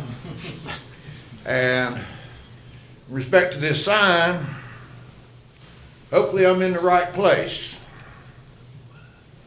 When democracy's right and tight, we're all doctors. And I got $7 billion to connect because I want to love and live long. As an educator of democracy, I'm a doctor of democracy, and I got a patient. She's on artificial life support. Her name's Liberty. To secure much-needed medicine for her and myself, the toxic stress of these matters, I'm in the process of exploring and securing findings of fact to secure witnesses and evidence for the advancing of an amended election protest of the 2014 elections. Most pertinent to this is Dr. Parker, Doctor of Law, who is recognized as the legal counsel for the Wayne County Board of Elections. There are two legal complications before that board and myself in regards to my patient and my condition. And I welcome his diagnosis and prescribed treatment in writing as an affidavit to provide as evidence. The first matter is an impasse. Upon receiving the written decision of election protest preliminary hearing and the ability to file an amended election protest, I recognized a glitch in the North Carolina General Statutes. There's no information securing the ability to do so. And that was forwarded to the Wayne County Board of Elections, which was suggested that I forward that concern to the State Board of Elections, and there has been no known response.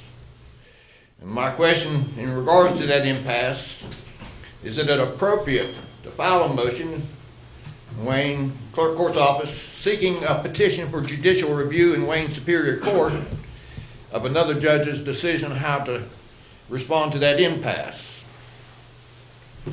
And that judicial elections are controversial things. Judges, the controversy of judges soliciting funds from potential lawyers who may later need to be before them for fair and impartial judgments. There is one other legal matter I seek his diagnosis and treatment of. being that the judges and lawyers swear an oath before they practice or take office, similar to peace officers who swear to uphold and defend the Constitution against all enemies, foreign and domestic. That a city attorney would consider this fee of $91,250 would consider having the city consider this fee as an administrative fee to hold up this sign for 1 year. I would ask the county attorney, would he consider that a threat to the most fundamental right of the Constitution? And as I say, I welcome your response in writing, dated and signed, as an affidavit, if possible, for inclusion in the contesting of the elections. In absence of it, I recognize the need to subpoena you. The last 30 seconds, that Mr. Bell, Dr. Bell's been recognized as a liaison to the Wayne County Board of Elections, and that they passed a public comment policies. Is he open to discussion in writing about the quality of those policies? I'll put that question in writing and you can respond in kind. Thank you, Mr. Drew, for your comments. Anyone else have any comments? If you would, please come forward.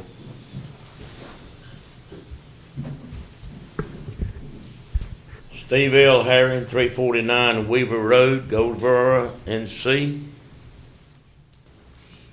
27530.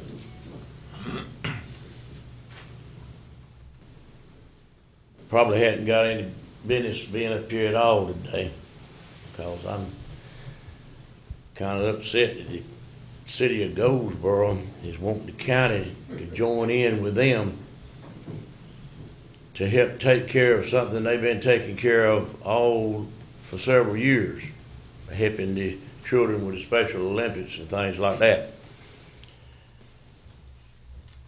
Back when I was in high school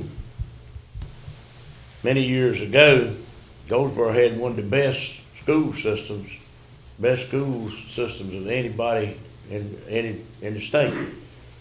All the children in the county wanted to go to Goldsboro High School because they perceived to be the best.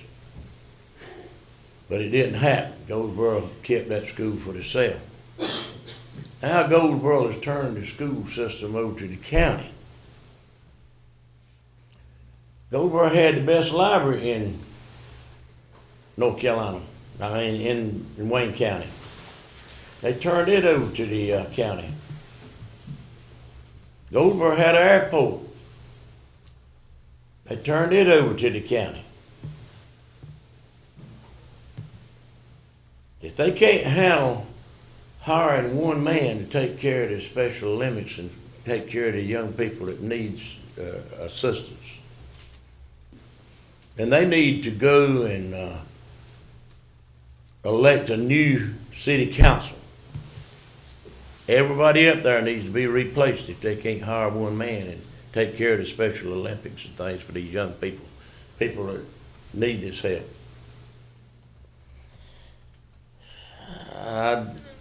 I just feel like that the citizens of Wayne County has spent enough, and if this city council can't handle that little problem, then they need to do away with the city council and turn it over to this governing board here. I think if Goldsboro's in Wayne County, I don't see no reason why the county commissioners can't handle that too. And I would suggest to the citizens of Wayne County that they elect a whole new city council next time. Be sure and come out and vote and see if we can't get somebody that'll take care of business, keep the murder rate, crime rate down in Goldsboro, and not tear up Center Street and keep all those businesses in peril for a year or more. What I've said has been a little jumbled up probably, but it came from the heart. We got to, this city of Goldsboro needs some adjusted somewhere. And they don't need to keep putting more burdens on the county of Wayne. Thank you very much. Thank you, Mr. Terry. Anyone else have any comments?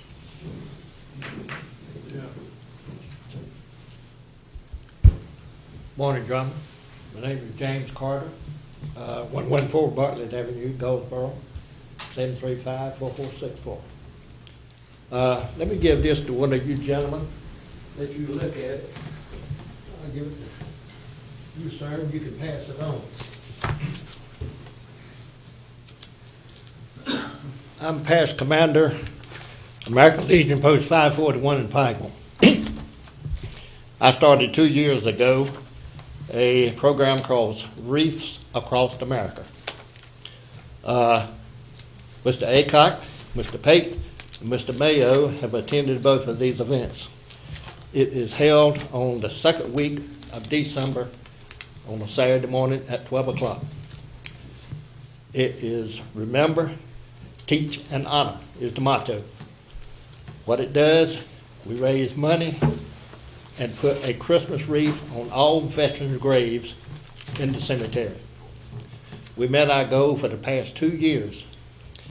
I'm coming before the board today to ask, we have to have permission to do this.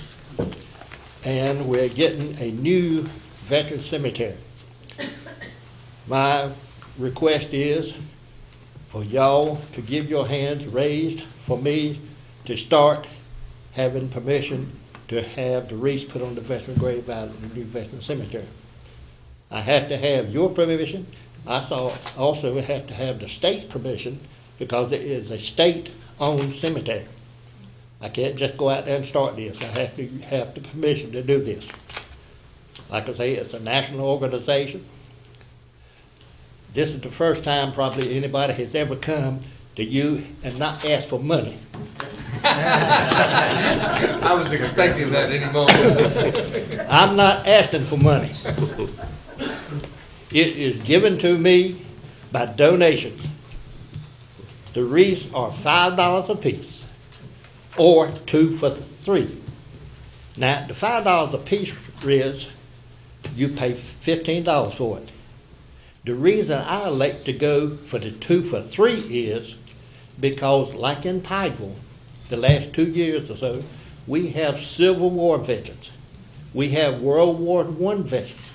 You know there is nobody living to represent them. So if I go with the 2 for $3, I get 2 wreaths, and then they give me 1 free of charge. With a free of charge one I can put on the veteran's grave that has nobody represented. Last year, I found out that there is a Marine veteran over there. He died in 1962, I think it was. He only had a little marker like this, representing his grave. I got to find out his daughter, talked to her, received a DD-214 with her, and went to the Veterans Organization and got him a headstone. Now, he has a headstone. We found out another veteran in Wilson had never had a veterans cemetery, a veterans service. They just buried him and that was it. I found out about that. I also went and got a DD-214 for his daughter. And we got a ceremony held over in Wilson at the cemetery over there. Seymour Johnson participated in it. So if you see the book, you'll see what the first section is year before last. The last section is this year. So what I'm wanting to ask you to do, if you would, to approve this, and then I've talked to Mr. Mayo and Mr. Pate, and they said they didn't see a problem in this. They would help me go to the state. Thank you. Thank you for your comments. Mr. Wood, Mr. Parker, if y'all would look into this, you know, whether it's general statute or what procedure we've got to go through. But you do understand, you know, we got to go through the proper procedures, and, you know, I don't think it's something we can act on today until they do their due diligence on it and come back with us with the, what we can and can't do. I agree. Is that agreeable to everyone on the board? agree. Okay, Yes, sir. all right. Yes, sir. Thank you. I certainly support it. Oh, certainly, certainly. Anyone else have any comments? Yes, sir, if you would come up. Thanks, James. Thank you for all you do, sir.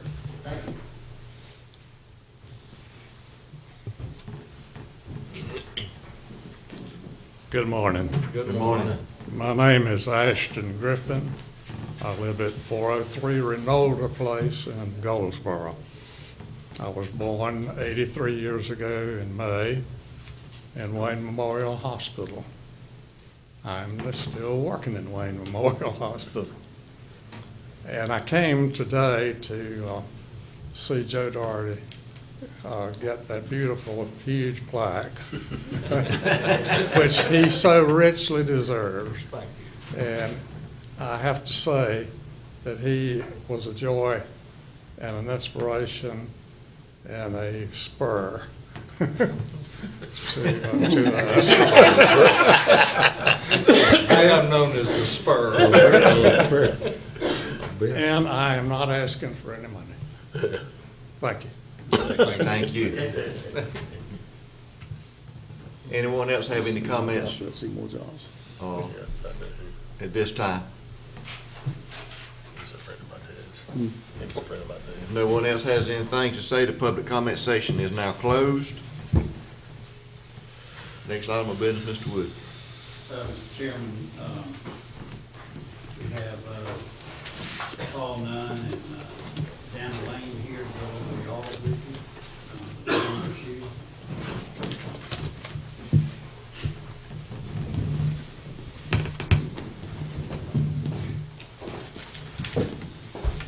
Good morning.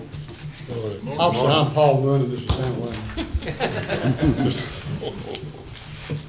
We're here to present the June 30, 2014 audit report for Wayne County. First of all, we'd just like to make note that the Finance Department did receive the Certificate of Achievement for Excellence in Financial Reporting. This was for the June 30th 13 year, because they run about a year behind. And we're hoping we'll get the same results for this year. There's no reason why they won't. And this is 18 years in a row that they've received this. So this is quite an achievement. It just shows the effort and commitment that the Finance Department goes for the county. Wayne County audit results. Okay, we have issued our independent auditor's report. We've issued an unmodified or unqualified opinion on the financial statements, which is the highest level of assurance that the financial statements are fairly presented and that we do not take any exceptions to that. The county is responsible for preparing financial statements. Our responsibility is for our opinion that we give. And our opinion is supported by audit evidence that we prepare and accumulate under governmental auditing standards to support our opinion. And also that same audit evidence supports the supplementary and other information that's presented in the report and the notes.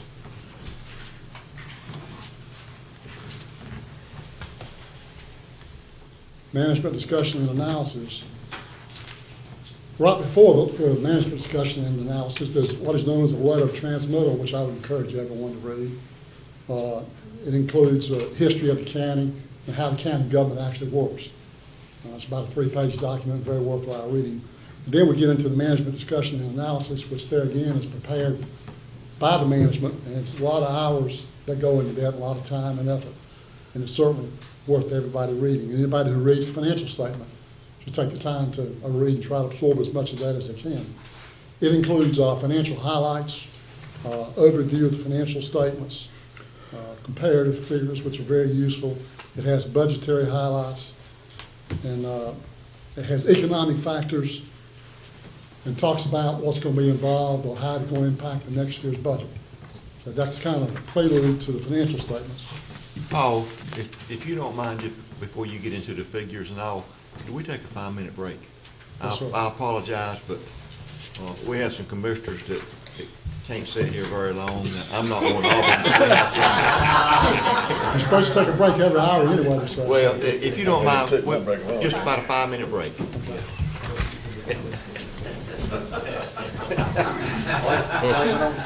You're not one of them.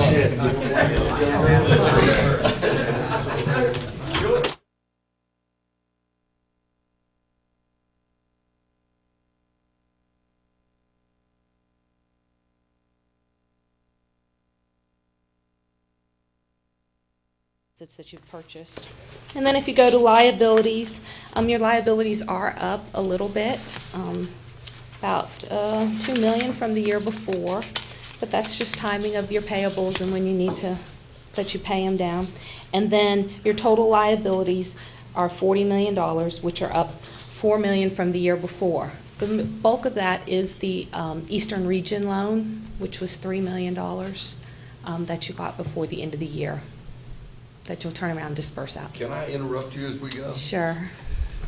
So actually, we have already gotten those loans and deposited in the bank, so therefore our cash position would be a little higher. Sure. Is that correct? Mm-hmm. Okay. Just want to make sure that before we have a whole bunch of people coming up here with their hands out, we would need to have some No, explanation there. And that money turns around and goes right back out. That's right. It just That's was timing. You got it before the end of the year, and Okay. then I believe Pam's probably dispersed most of it to the Right, various right. people you agreed to disperse it to. Thank you. And then, so overall, the net position of the county increased $8 million for general governmental activities. Again, that's government-wide. So if you go to the next one, which is the statement of activities, again, we're still talking government-wide. And this will show you all the expenses broken down by the various kind of activities, not necessarily by the funds, as you guys tend to get used to the various funds. This is just by activity, so public safety or general government, human services, transportation, things like that. Expenses were down about $3 million, and your operating grants were up about $2 million, and those were probably the biggest changes from the prior year on this sheet. Let me hear that one more time.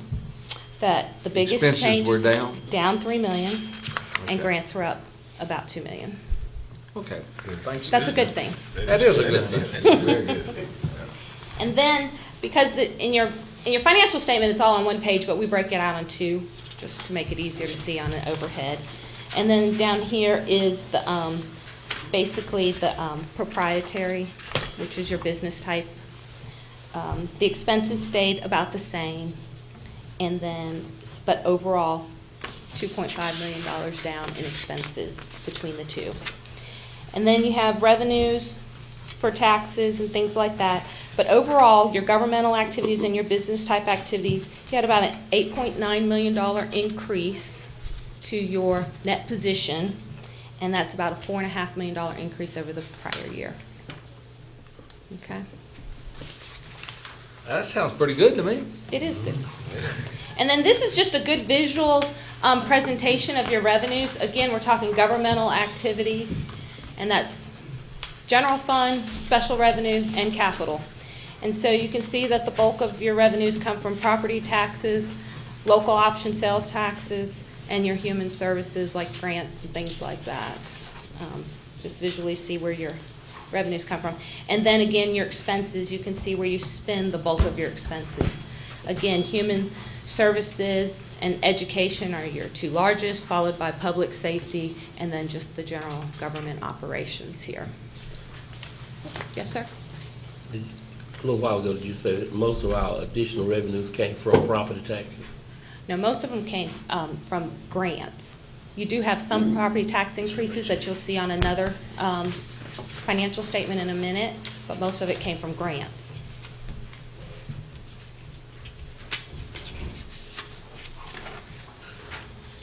Okay, and then this is actually page 28 in your thing, and it's the balance sheet of just the governmental fund, and that's the general fund, all your 100s, as you guys, when you are in your work sessions and you hear budget amendments and things like that.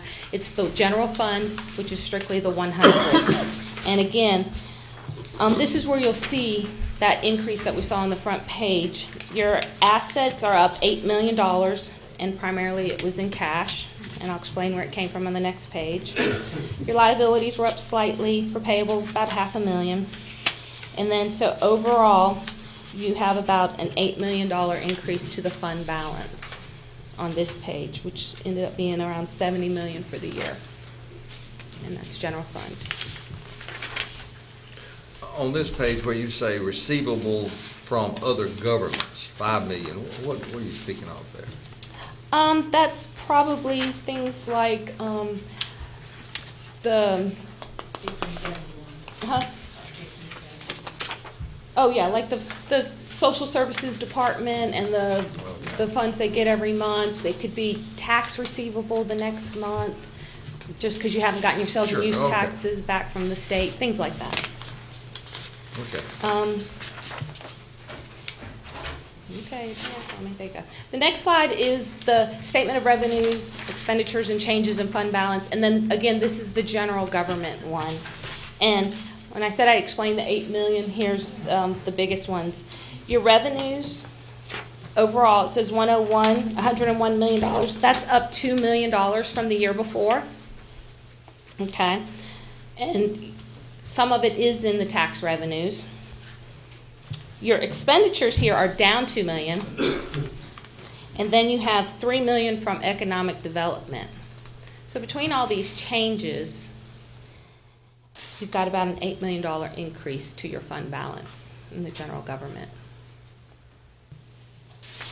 But Danny, if you take out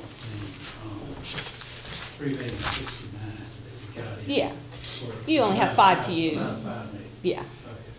So it's just timing, but that's where it all flowed together. When your cash was up 8 million, here's where you see it from. Okay?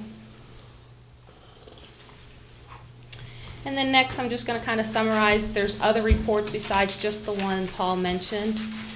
We're also responsible for issuing some compliance reports. We issue a report on internal control, and we had no internal control matters reported this year.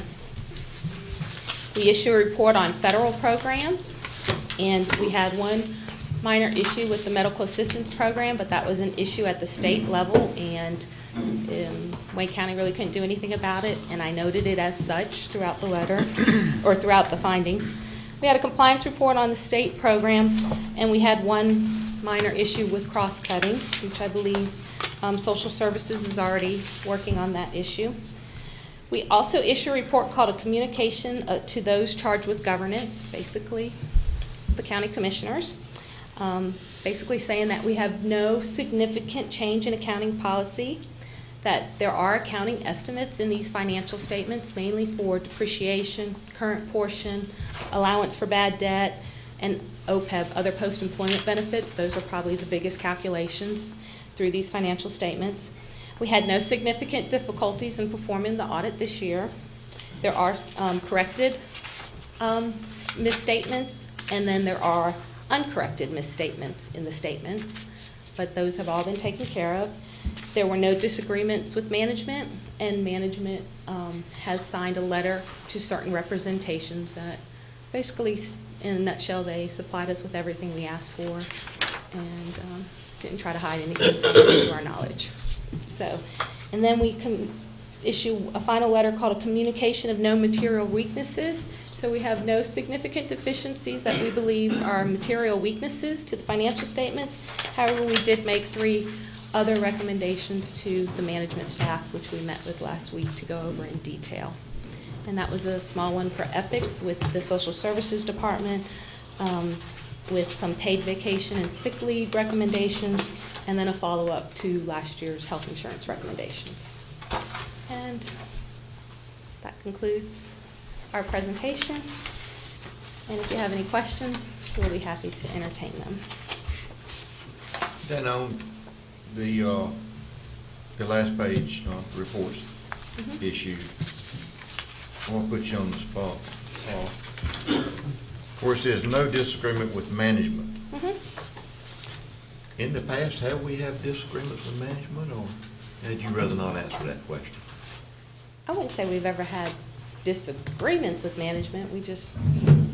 There's been some less cooperation than the other years. Okay. You mean from your standpoint? Yes, sir. My point. Thank you. Yeah. Mr. Garner, you had something?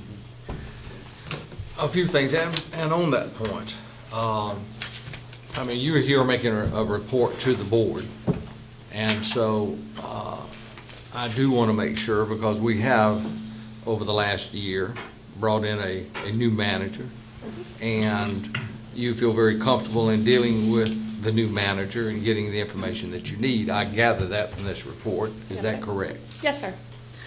The other thing is, I remember you making one of these presentations and actually indicated some difficulties.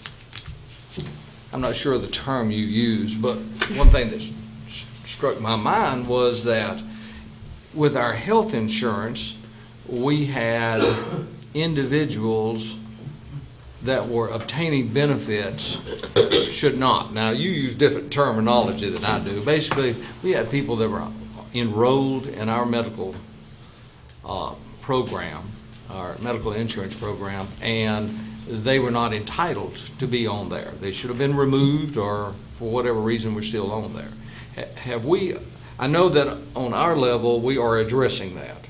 We're reviewing it and so forth. Are you monitoring that in some way or involved with that? Well, of course, we always follow up on prior year findings. Finding? That's what you called it, a finding. Yes, sir.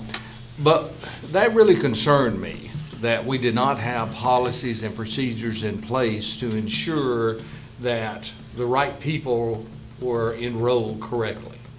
And I know that we put some policies in place to change that, and I'm hoping that's going to be resolved in the next few months, because I know that the new manager is actively working with that, as well as the new HR director. Are there any other substantive suggestions that we could improve the way we conduct business in Wayne County? Well, I worked, as far as the human resource and the Blue Cross Blue Shield issues that I mentioned from last year, I've worked with Geraldine on some of the issues that existed along with your IT department, and I believe she's on top of them and correcting those issues. So I don't think that we will have any comments of that sort next year. It's just our responsibility to follow up. Oh, sure. But is there any other recommendations? No, the other recommendations are pretty minor, and I believe our meeting last week, Mr. Wood is all over it, and he knows what needs to be done, and he has the details from those. Well, I'm glad to hear that report, because it's been a long and arduous process of trying to resolve some of those issues, and I thank you. And I think he knows we'll follow up next year. Okay. Thank you for your efforts. Thank you, Mr. Chairman. Anyone else? I was just gonna say, it looks to me like we're finally headed down the right road, in solving A lot of issues we improvement had. over last year, a lot of areas. And I appreciate your comments on that. Thank you. Same here. I agree with that. Anyone else have any comments or any questions for Paul and Dan? Good job. Mr. Wood, you have any? Just to say, I think it's been a good audit. We had a good financial year. I want to give a lot of credit to Ms. Holt on that, but also all of our department heads, because they did significantly underspend the budget, and that's a credit to me. You repeat that. They've underspent their budgets. They've underspent their budgets. So we'll be looking at that. To reduce it further. No, really, we do need to thank our department heads, because they are doing a great job. They're doing a good of job. holding the line on cost. Yeah. But all kidding aside, that does mean that we can tighten it down and not have a problem. Anyone else? Pleasure of the board on the audit report. I move adoption and approval. I have a motion on the floor that we accept the Wayne County audit. Any other discussion?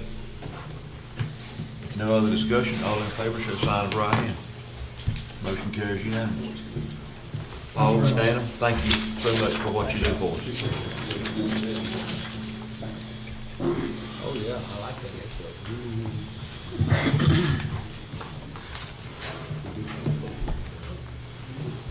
Next item, Mr. Wood, is to, Let's see, I think we're to the motion on a request from the City of Goldsboro to jointly fund the City of Goldsboro full-time events coordinator position. That's at 1:30 this afternoon, so we'd like to skip that. We Okay. frankly, we thought the audit would take more time. I didn't have as many questions. So if we could skip number 5, Mr. Chairman, yes, sir. and move on to budget amendments. Mr. Chairman, come on up, prior to beginning there. I want to commend our new manager for the great job he has done in taking over this and actually, I mean, that was a lot of financial assistance that you provided us in making sure that we had a control over our spending and our revenues, and I just think he deserves an attaboy for the great job based upon that audit that we just heard.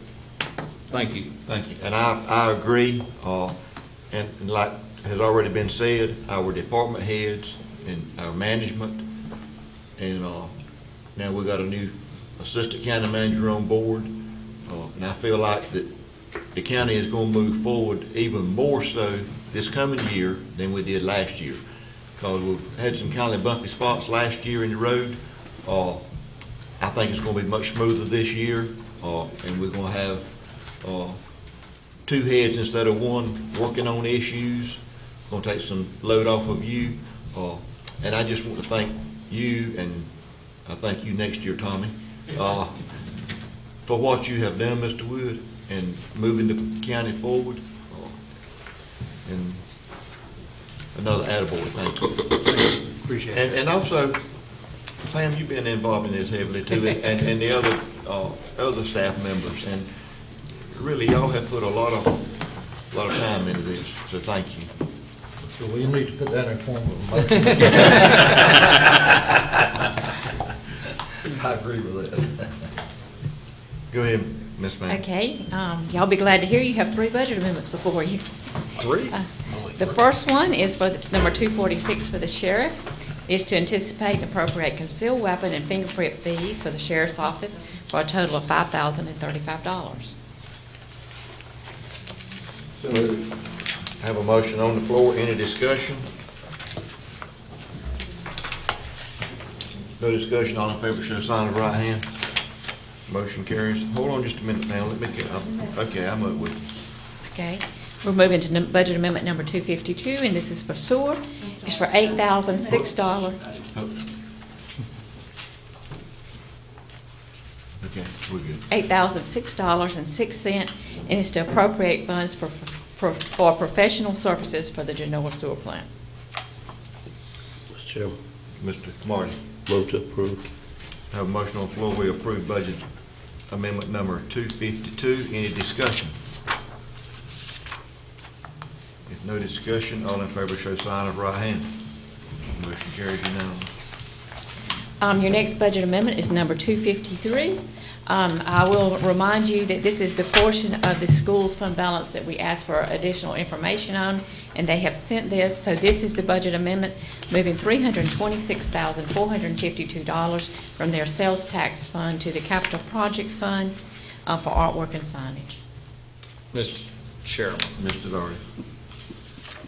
I'm sorry. I know it seems like I still do not understand if the line item that was already approved included signage, because when I got this package and reviewed it, it actually is signs that's inside the building.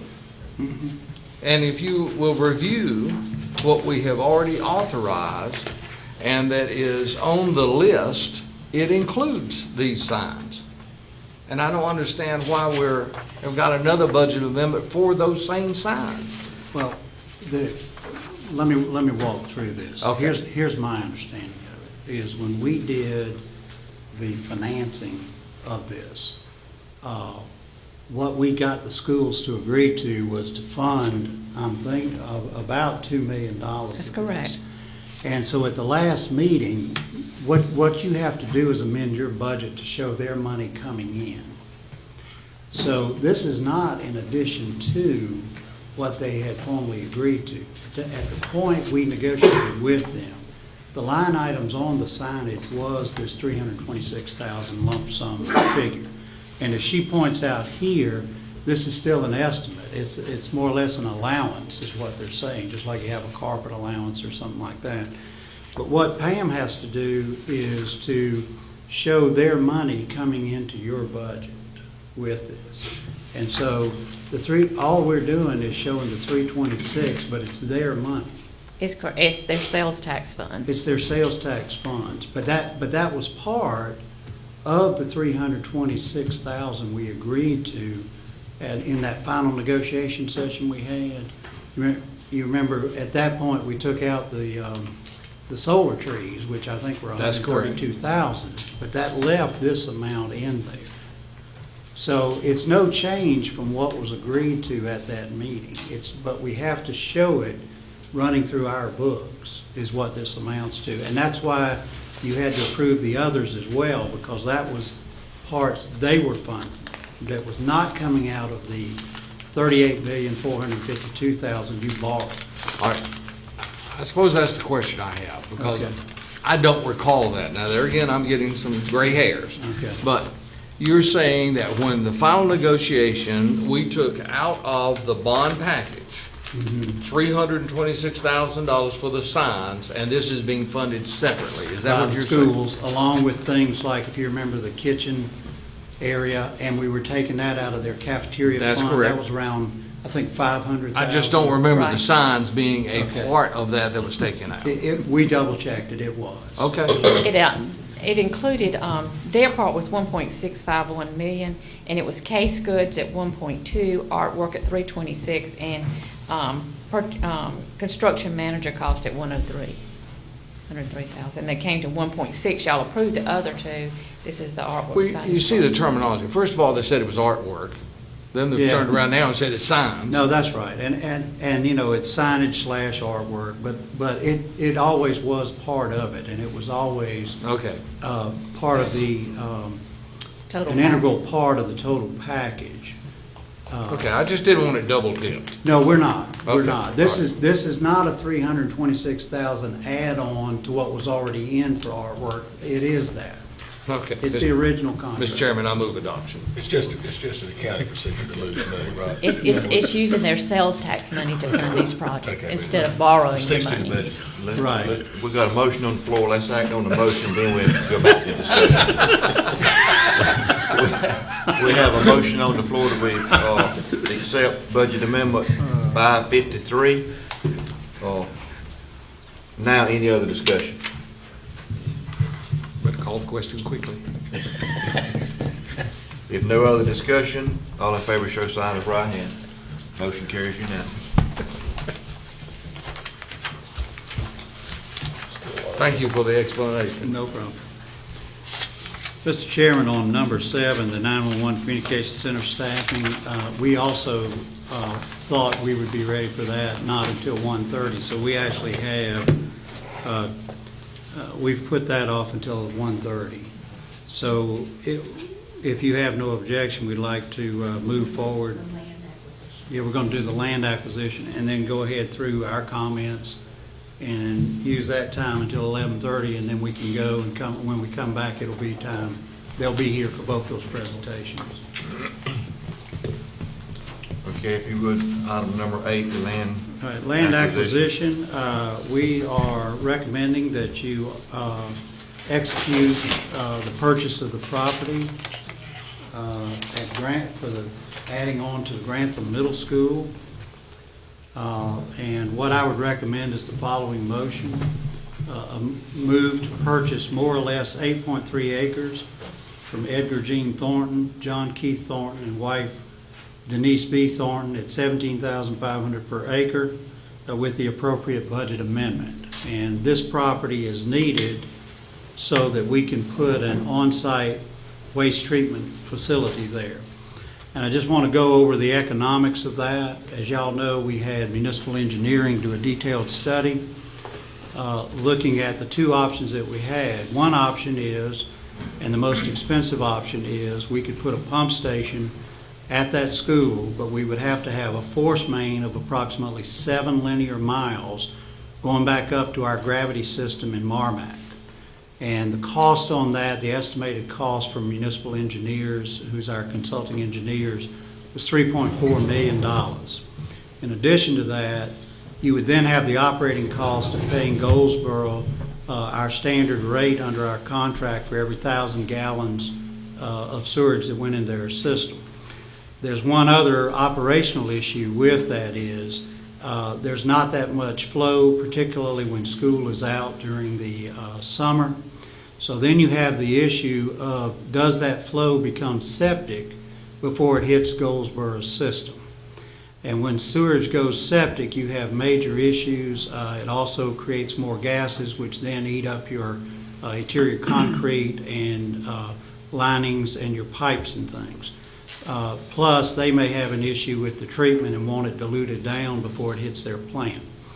So you have a number of operational issues. You have more cost associated both with the capital and the operating cost for the first option. We rejected that option, and because the second option and the one we're going with, the engineer's estimate is for about $775,000. So as you can see, that's a significant savings over what we would have spent. In addition, this is an on-site treatment facility so that when it's pumped from the main pipe coming out of the schools, it goes to the low point. It'll be collected there in a wet well in a pump station, pumped out to basically an underground drainage system. So there'll be some treatment to it, and then it will be discharged out over roughly an 8-acre site. And so part of what we had to do was look for soils that had the best absorption characteristics, because the key to this system is how quickly can the soils absorb the excess water. It's just like it's a large version of your septic tank drain field is the best way to think of it. So obviously, if you don't put a septic tank drain field in soils that drain well, you're going to have a problem. So we were looking for soils that drain well. This site does that. It's relatively close by, and so with a minimal amount of piping, we can reach this site. It works well. Our engineers are confident it will work for what we need to do. And so with that, it's by far the cheapest option. It's taken us a little longer to get started on it because we had some difficulties acquiring the property, but with this, we will now be able to move forward with the wastewater treatment that's necessary at that middle school. So with that, Mr. Chairman, I would recommend that you endorse that motion and go with it. Pleasure of the board. Mr. Gurney. Move to purchase property revenue, Mr. Wood, for the Grant School project. We have a motion on the floor. Any other discussion? Mr. Chairman. Mr. Doherty. I'm sure my phone's gonna ring over the fact that we are paying $17,500 an acre for property in Grantham community.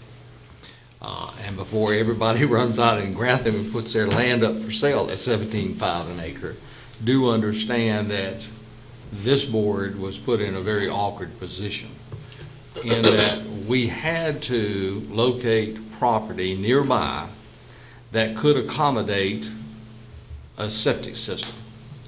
And we really had very little choice.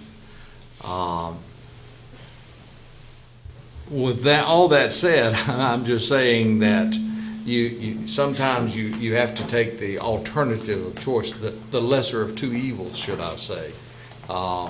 And I am pleased that we were able to locate some property nearby that would accommodate our uses. And all in all, actually, is a little bit over budget, but hopefully we can make up on it in regards to the bids when we make those out on the septic system themselves. But I support this because we need to get this school open. Thank you, Mr. Chairman. Thank you. And I'd also like to make comments that the school board purchased this land several years ago, and at the time that it was purchased, they probably could not visualize the green concept. And so really, they didn't purchase enough land, but probably at the time, what they had in mind on putting on that property, they probably did purchase enough land. But by them going with the energy saving concept on this building, it put them a little bit short on land. And I just want to clarify that, let's don't point fingers because, times have changed because they did purchase that land several years ago. That's right. Okay, thank you. And they've been working very well with us. Oh, it's been a great working relationship. I mean, lately.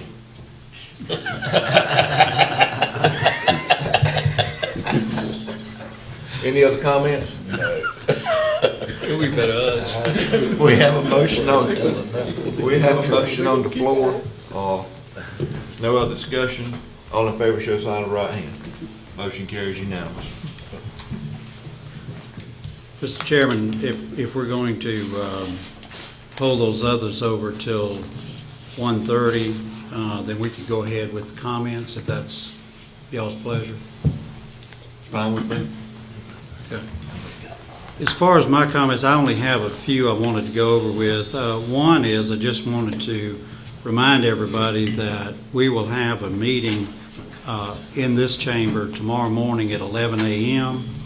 To discuss and make an announcement on the Advanced Manufacturing Center, which will be operated by Wayne Community College. Property will be owned by the WCDA, and we will be explaining the details of that Advanced Manufacturing Center at tomorrow's meeting. So again, that's at 11 a.m. here. We had originally discussed holding it at the community college, but that facility was not available at this date and time. So we wanted to go ahead and have that. But representatives from Wayne Community College and the WCDA will be here for that announcement. Wanted to remind everybody that on January 26th at 9 a.m., we have a breakfast scheduled with our legislative delegation to go over our concerns now that the legislature is back in session. Just wanted to reiterate, that's going to be at Lane Tree Conference Center. So breakfast at 9 a.m. at Lane Tree Conference Center. The other thing I wanted to mention to you is the budget and the CIP process is underway. I thought we had a very good planning retreat on the 8th, and y'all have given us direction on the goals and objectives for next year. I have given those out to the department heads at a department head meeting about 3 days later. So they're all aware of what the priorities of this board is for next year, and their budgets are to incorporate those. The Facilities Committee will meet directly after this meeting, and we don't anticipate taking more than about 30 to 45 minutes on that, but we do have one major issue and one minor one that we need to go over on those. Joe, is there anything you want to add to that? Okay. Those are my comments, Mr. Chairman. So we are beginning the budget and CIP process. It's well underway. The CIP requests will be due in first, and that will give us time to work on those. And this year we will be updating the CIP that you had about 2 years ago. So last year, as you know, I didn't get here till late February, so we really didn't have time to do much with the CIP. But this year, that will be, you'll have a detailed CIP program going over 6 years of planning for next year. A large component to that will be this master facilities plan, which you set out as a goal. So I'll be working very hard with the facilities committee to get some detailed information on some of those larger facilities that we need to look at going out 6 years. And that's all I have, Mr. Chairman. Okay. Commissioners' comments, Mr. Camardi? Pass me for a moment. Okay. Mr. Doherty?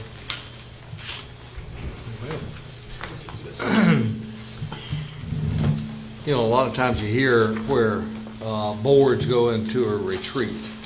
Let me say that our retreat was very meaningful. I think we accomplished a great deal.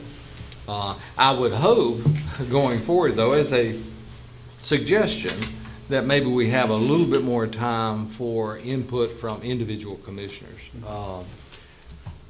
But that said, it was good to review what happened in the last year and to establish some goals of this board moving forward. I think every board needs to sit down once a year and establish goals. where do you want to go? Where do you want to be at the end of the year? And that was very refreshing to see that we're doing that. I think last year we sat down, even though we were later in the year, and we established some goals, and we obtained those goals. If you don't have a roadmap, you don't know when you've arrived, and it's good to see that we're doing that. Last week, I did attend the orientation with WCDA. Very interesting to learn how WCDA operates. And I think it's good that I'm getting a better insight in regards to that board and some of their functions. Broker interviews. I couldn't stress enough how important it was to bring in an insurance broker. I have no idea and would absolutely be lost if I had to go and sit down with Blue Cross Blue Shield and negotiate a contract. Imagine. Whatever they came out with, all they had to do is just say, that's the best we can do. You have no leverage. Here, a broker that has hundreds of policies and represents hundreds of thousands of dollars can sit down with Blue Cross Blue Shield and say, well, we're not going to pay you that. Here's what you did for this other county, and here's what you're going to do here. In fact, this county's got a better standing, and so therefore you're going to give us a little. You have to have a negotiation. Blue Cross expects it, and finally we have got that. I really do look forward to that saving our county, but also providing some better products for our employees. Learned a great deal. One of these things I want to just pass along to you, which I had no idea. When you go to the pharmacy under a plan and you've got a generic drug that is prescribed, the pharmacy can manipulate that drug and charge, even though they are giving you a less expensive drug, they can charge the higher rate for it. So that, there's a spread that the pharmacies are making off of this. And our new consultant is going to prevent that, so that those benefits come to the county. The Legislative Goal Conference, we attend that once a year. It was important, even though my goal was shot down. I hated to see that, but at any rate, some of the things that were moving forward were of great benefit, I think, to our county, and hopefully we will embrace those and support the legislative goals of the North Carolina County Commissioners Association. Thank you, Mr. Chairman. Mr. Payton. Well, he's said a lot of what I would have said anyway. But and the retreat itself, I thought was really good, and I liked the format. I did. And maybe we could have had a little bit more time. Some people talk more than others.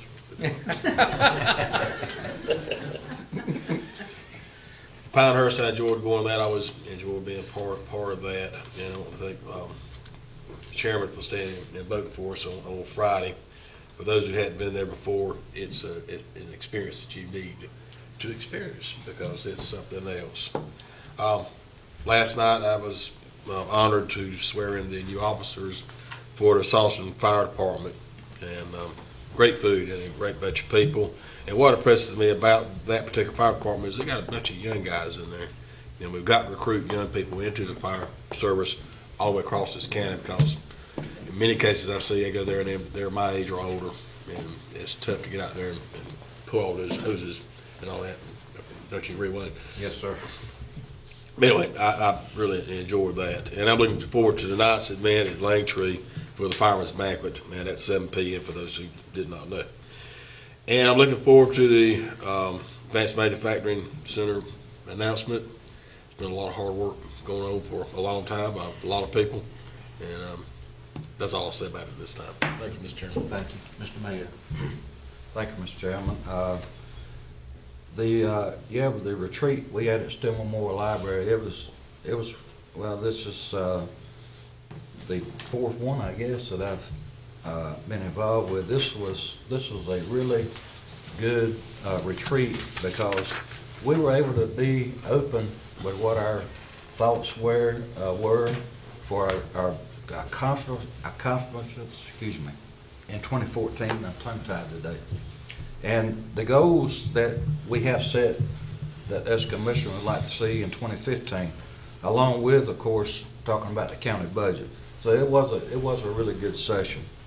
I also attended the Friends of Seymour finance meeting at the Chamber of Commerce, and I want to say that the MAC committee and the Friends of Seymour are really collaborating together to continue to operate within the budgets that are provided to us, but at the same time provide good quality support to protect Seymour Johnson Air Force Base.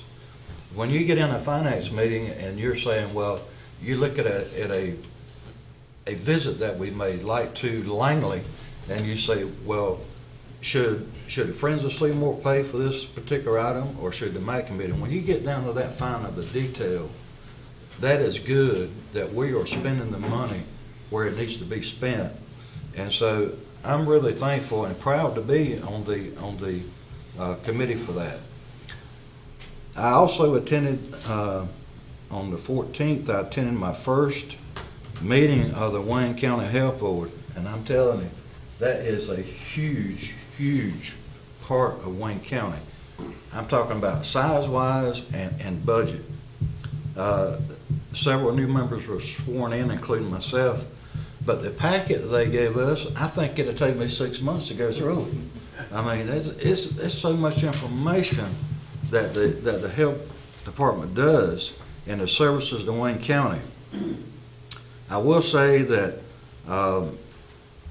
Davin Madden, the health department director, he mentioned this morning that the mobile dental unit, it was in operation, and the first day in startup, they had a few glitches, but they were able to see approximately 18 students the first day. So they're expecting this number to increase significantly. Also, if you're not aware of it, that the dental unit ribbon cutting is set for Friday, February the 6th at 10:30 a.m. at Brogdon Primary School. You should have an email to that effect.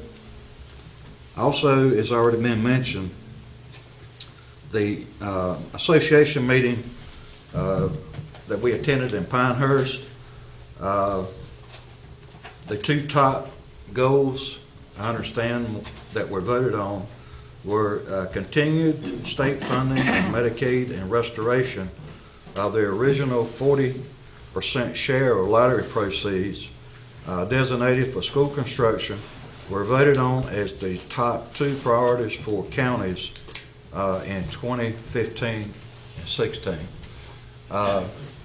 It was a good session. I mean, there was a lot of, I can't remember, maybe somebody can refresh my memory, how many total items were on the, were there like 50 some? Somebody remember? But I believe there was a huge number that, were voted on. And so that was a really good day spent in Pinehurst. The last thing I have is I wanted to, if I could, I wanted to pass out to the commissioners a sheet that I would like to each one to look at. And Mr. Marshall, could I get you to give George some of these? And I just want to pass them on. This is a matter of information. Now, I believe the commissioners are certainly on board with this. And I know it's a hot topic at this time. You might have, I don't know if you got enough going down or not. Joe?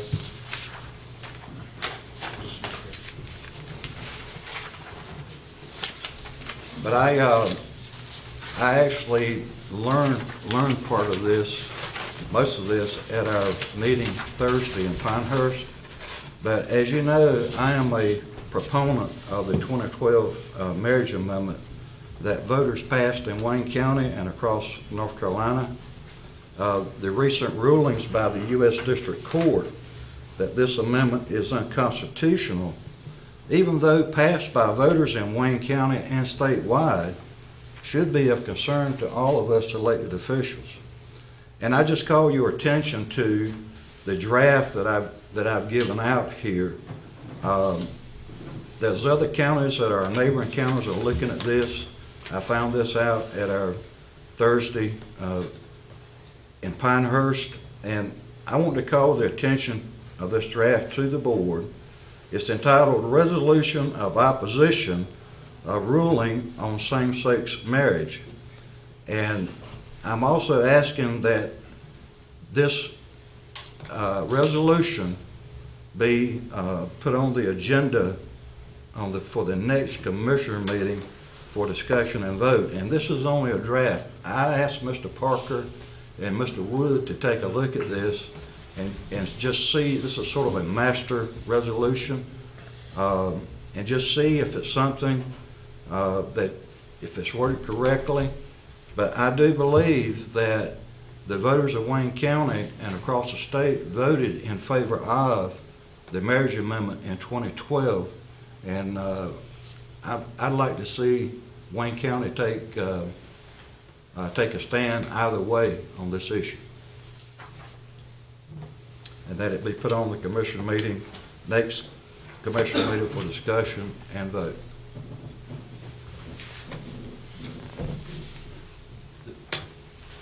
Mr. Chairman.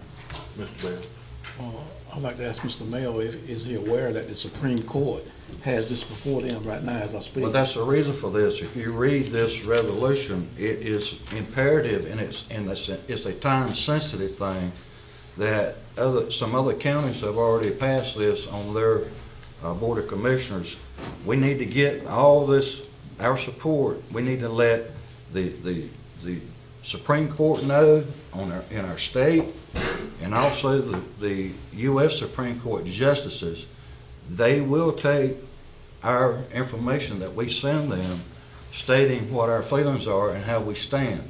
So all I'm asking is that we put it on the agenda for next meeting and just discuss it and just see what the board wants to do. That's all. I mean, we can discuss it at that time. Any comments, Mr. Wood? We can have it ready. Thank you. Thank you. Mr. Bailey. Mr. Chairman, I only attended one meeting, that was the Board of Election. And just for information purposes, there's a lot of equipment, well, I won't say a lot of equipment, but some equipment that they're gonna need because of the new law changes for voting goals. And they're gonna bring that before Mr. Woods during the budget time to discuss that. Now, somebody was asking them maybe to put it off 2 or 3 years, but all that's gonna do is increase the price. 3 years from now, any kind of technological stuff is gonna be more expensive than it are today. So we ought to take a good look at that and see if we can afford to buy it now rather than 3 or 4 years down the road. So, very good meeting, good people over there, so I enjoyed it. Thank you. Thank you. Mr. Gerald. Wayne and I had the opportunity to go out to WGBR the first week of January and go live with Carol Bowden, and we went over the 2014 accomplishments and the goals for 2015, and I thought it went very well. At the hospital boards last week, it was the normal business, but I would like to highlight that Jim Parker was elected chairman of the board for the upcoming year. I'm very excited for Jim and the board itself as well. Jim has superior leadership qualities, and I really look forward this year in Jim's leadership. And as Mr. Wood mentioned earlier, the Facilities Committee met after our last Board of Commissioners meeting in the first week of January, and we got a lot of information from Mr. Wood and Milford, and it looked more like a kickoff meeting for the budget season, basically. And as everybody's mentioned about the retreat at Steele, it was very good, and I enjoyed it, and I'll limit the comments there. And last week, attending the NCACC Legislative Goals Session in Pinehurst. First, it was my first, and it was quite an experience.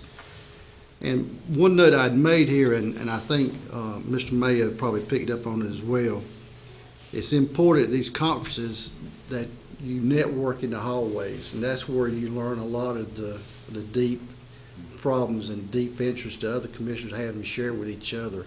And just like Mr. Mayo talked about there, by talking to somebody, next time it might be more about public safety or DSS, whatever, but it's very important at these conferences, always network in the hallways.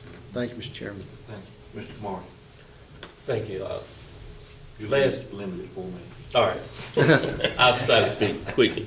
Last week, I, of course, had an opportunity to attend the Wayne County Planning meeting that I'm a part of, and just for information purposes, Connie did express to the group that he was working on the sign ordinance, working on trying to put something together that would hopefully meet everybody's needs and desires. So I just want to share that with you all. One of the things that I know we'll be talking about again.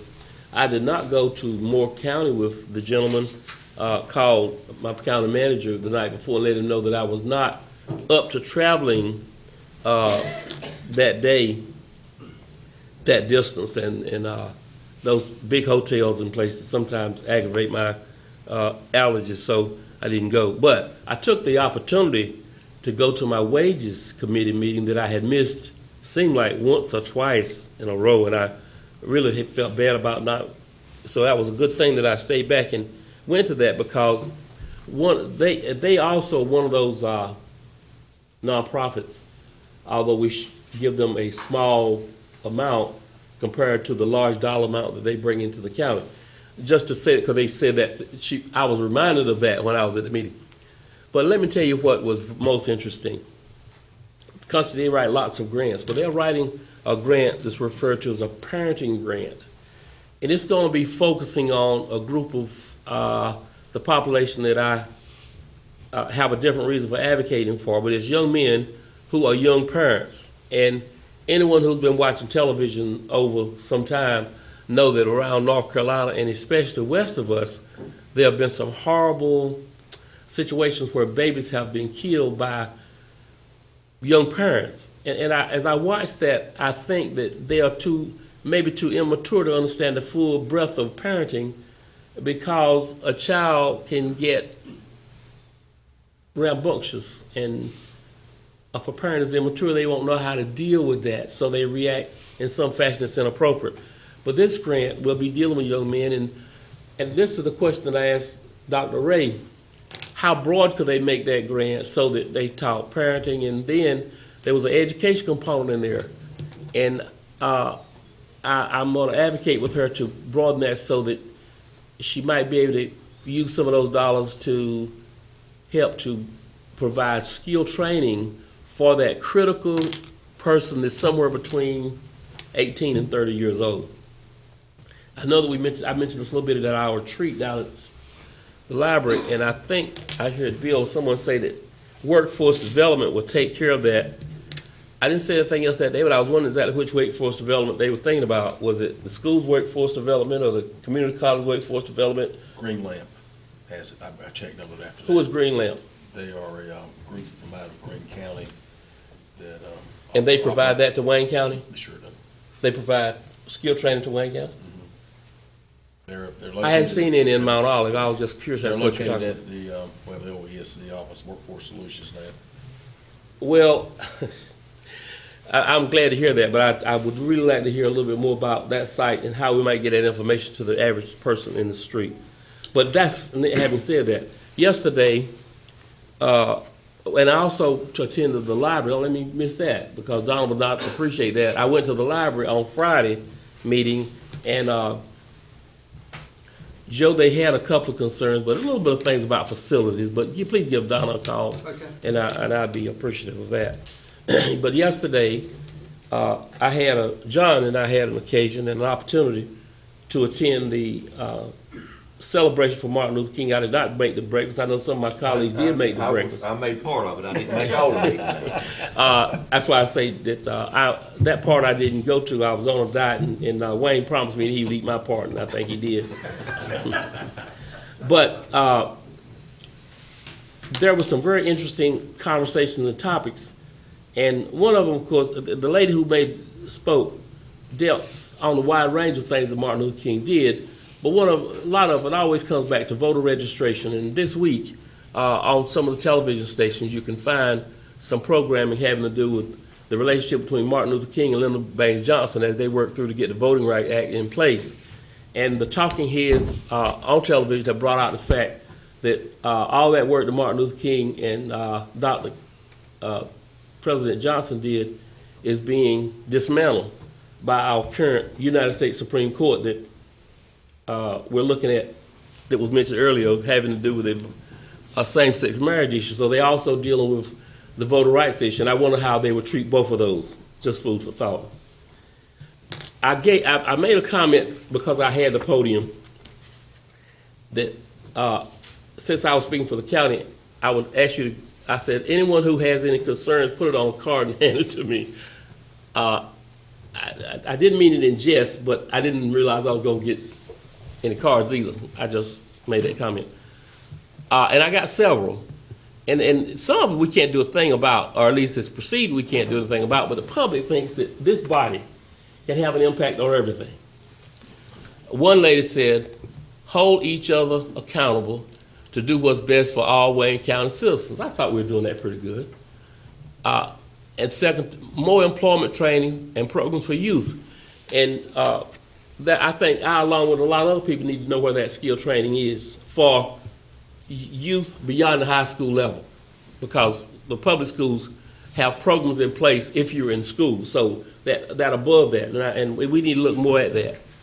And it said, and I just read it as it was because I know that lady may be looking, reintegrate our schools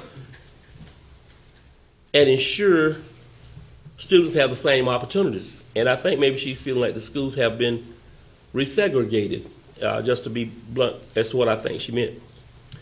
Next one said training for jobs, influence jobs to Wayne County to hire people with felonies. And let me tell you what this person meant, because I've heard this before.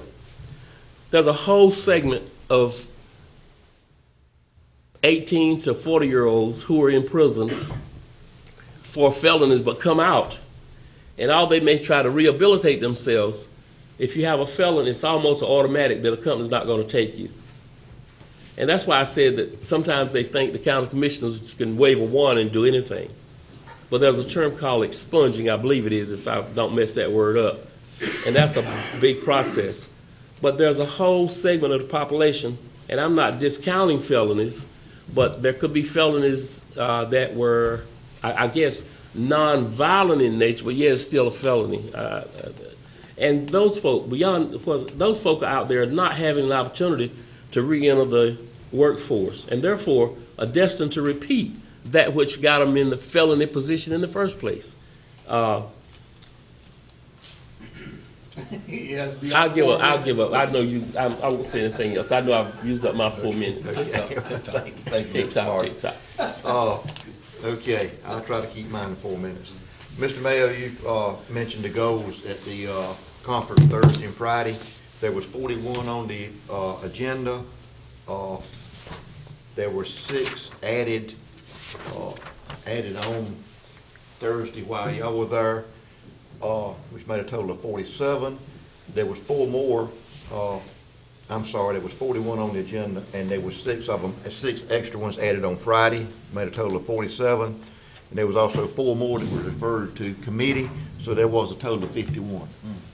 They all did not pass, but some of them did. Well, tell me more than one failed. Yes, more than one failed. Okay. And they narrowed it down to their top 10. I have not gone online and see what those top 10 were that they were going to go before the legislature and the Senate with, but they were going to narrow it down to 10. But y'all, for information, there was one that was added on Friday. God knows where some people come from. But there was one added on to where county commissioners could tow the gun to the county commissioners meeting.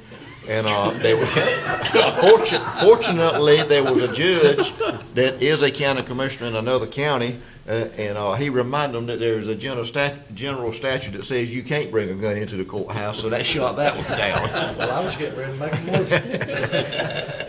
And also, I want to thank the other commissioners for attending some of the functions that I cannot attend. There's days and nights that there's multi-functions going on, and I can't be in but one place at one time, but I do appreciate the rest of the commissioners covering for me on some functions that I cannot attend. Think our meeting in Pinehurst went well Thursday. Think y'all saw the actions of some. Well, it continued on Friday morning. But altogether, it was a very productive conference, and I think there's some good goals came out of it that they're going to present to our state officials. Also had the pleasure of attending Little River, Pikeville, and New Hope's installation of officers for the fire departments, and basically what I told the members of those three departments was I thank the retired firemen for what they have done and what they're still doing, because you can never get out of it once you've been involved. And I also thank the young people, like Mr. Pate said. I thank the young members. That's where it's all about now. That's the backbone to the fire service in Wayne County is our young firefighters, and I thank them for that.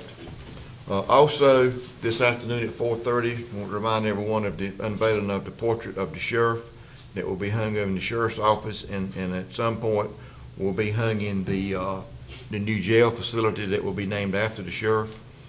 And with that, that's all the comments that I have. Anyone else have anything? Just one thing, I couldn't be at two places at one time, and I thank you for going for New Hope last night while I was at Salisbury. Right. I couldn't be both places. Right. I did have one brief thing, Mr. Chairman. Yes, sir. We, in our package, received a resolution that was passed by Jones County, and I'm wondering whether or not we are wanting to possibly research that and pass a resolution in support.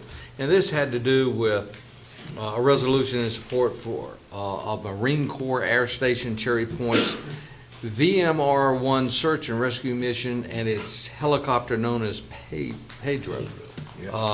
So it may be that we might want to pass at our next meeting a resolution showing support to Jones County and the Cherry Point.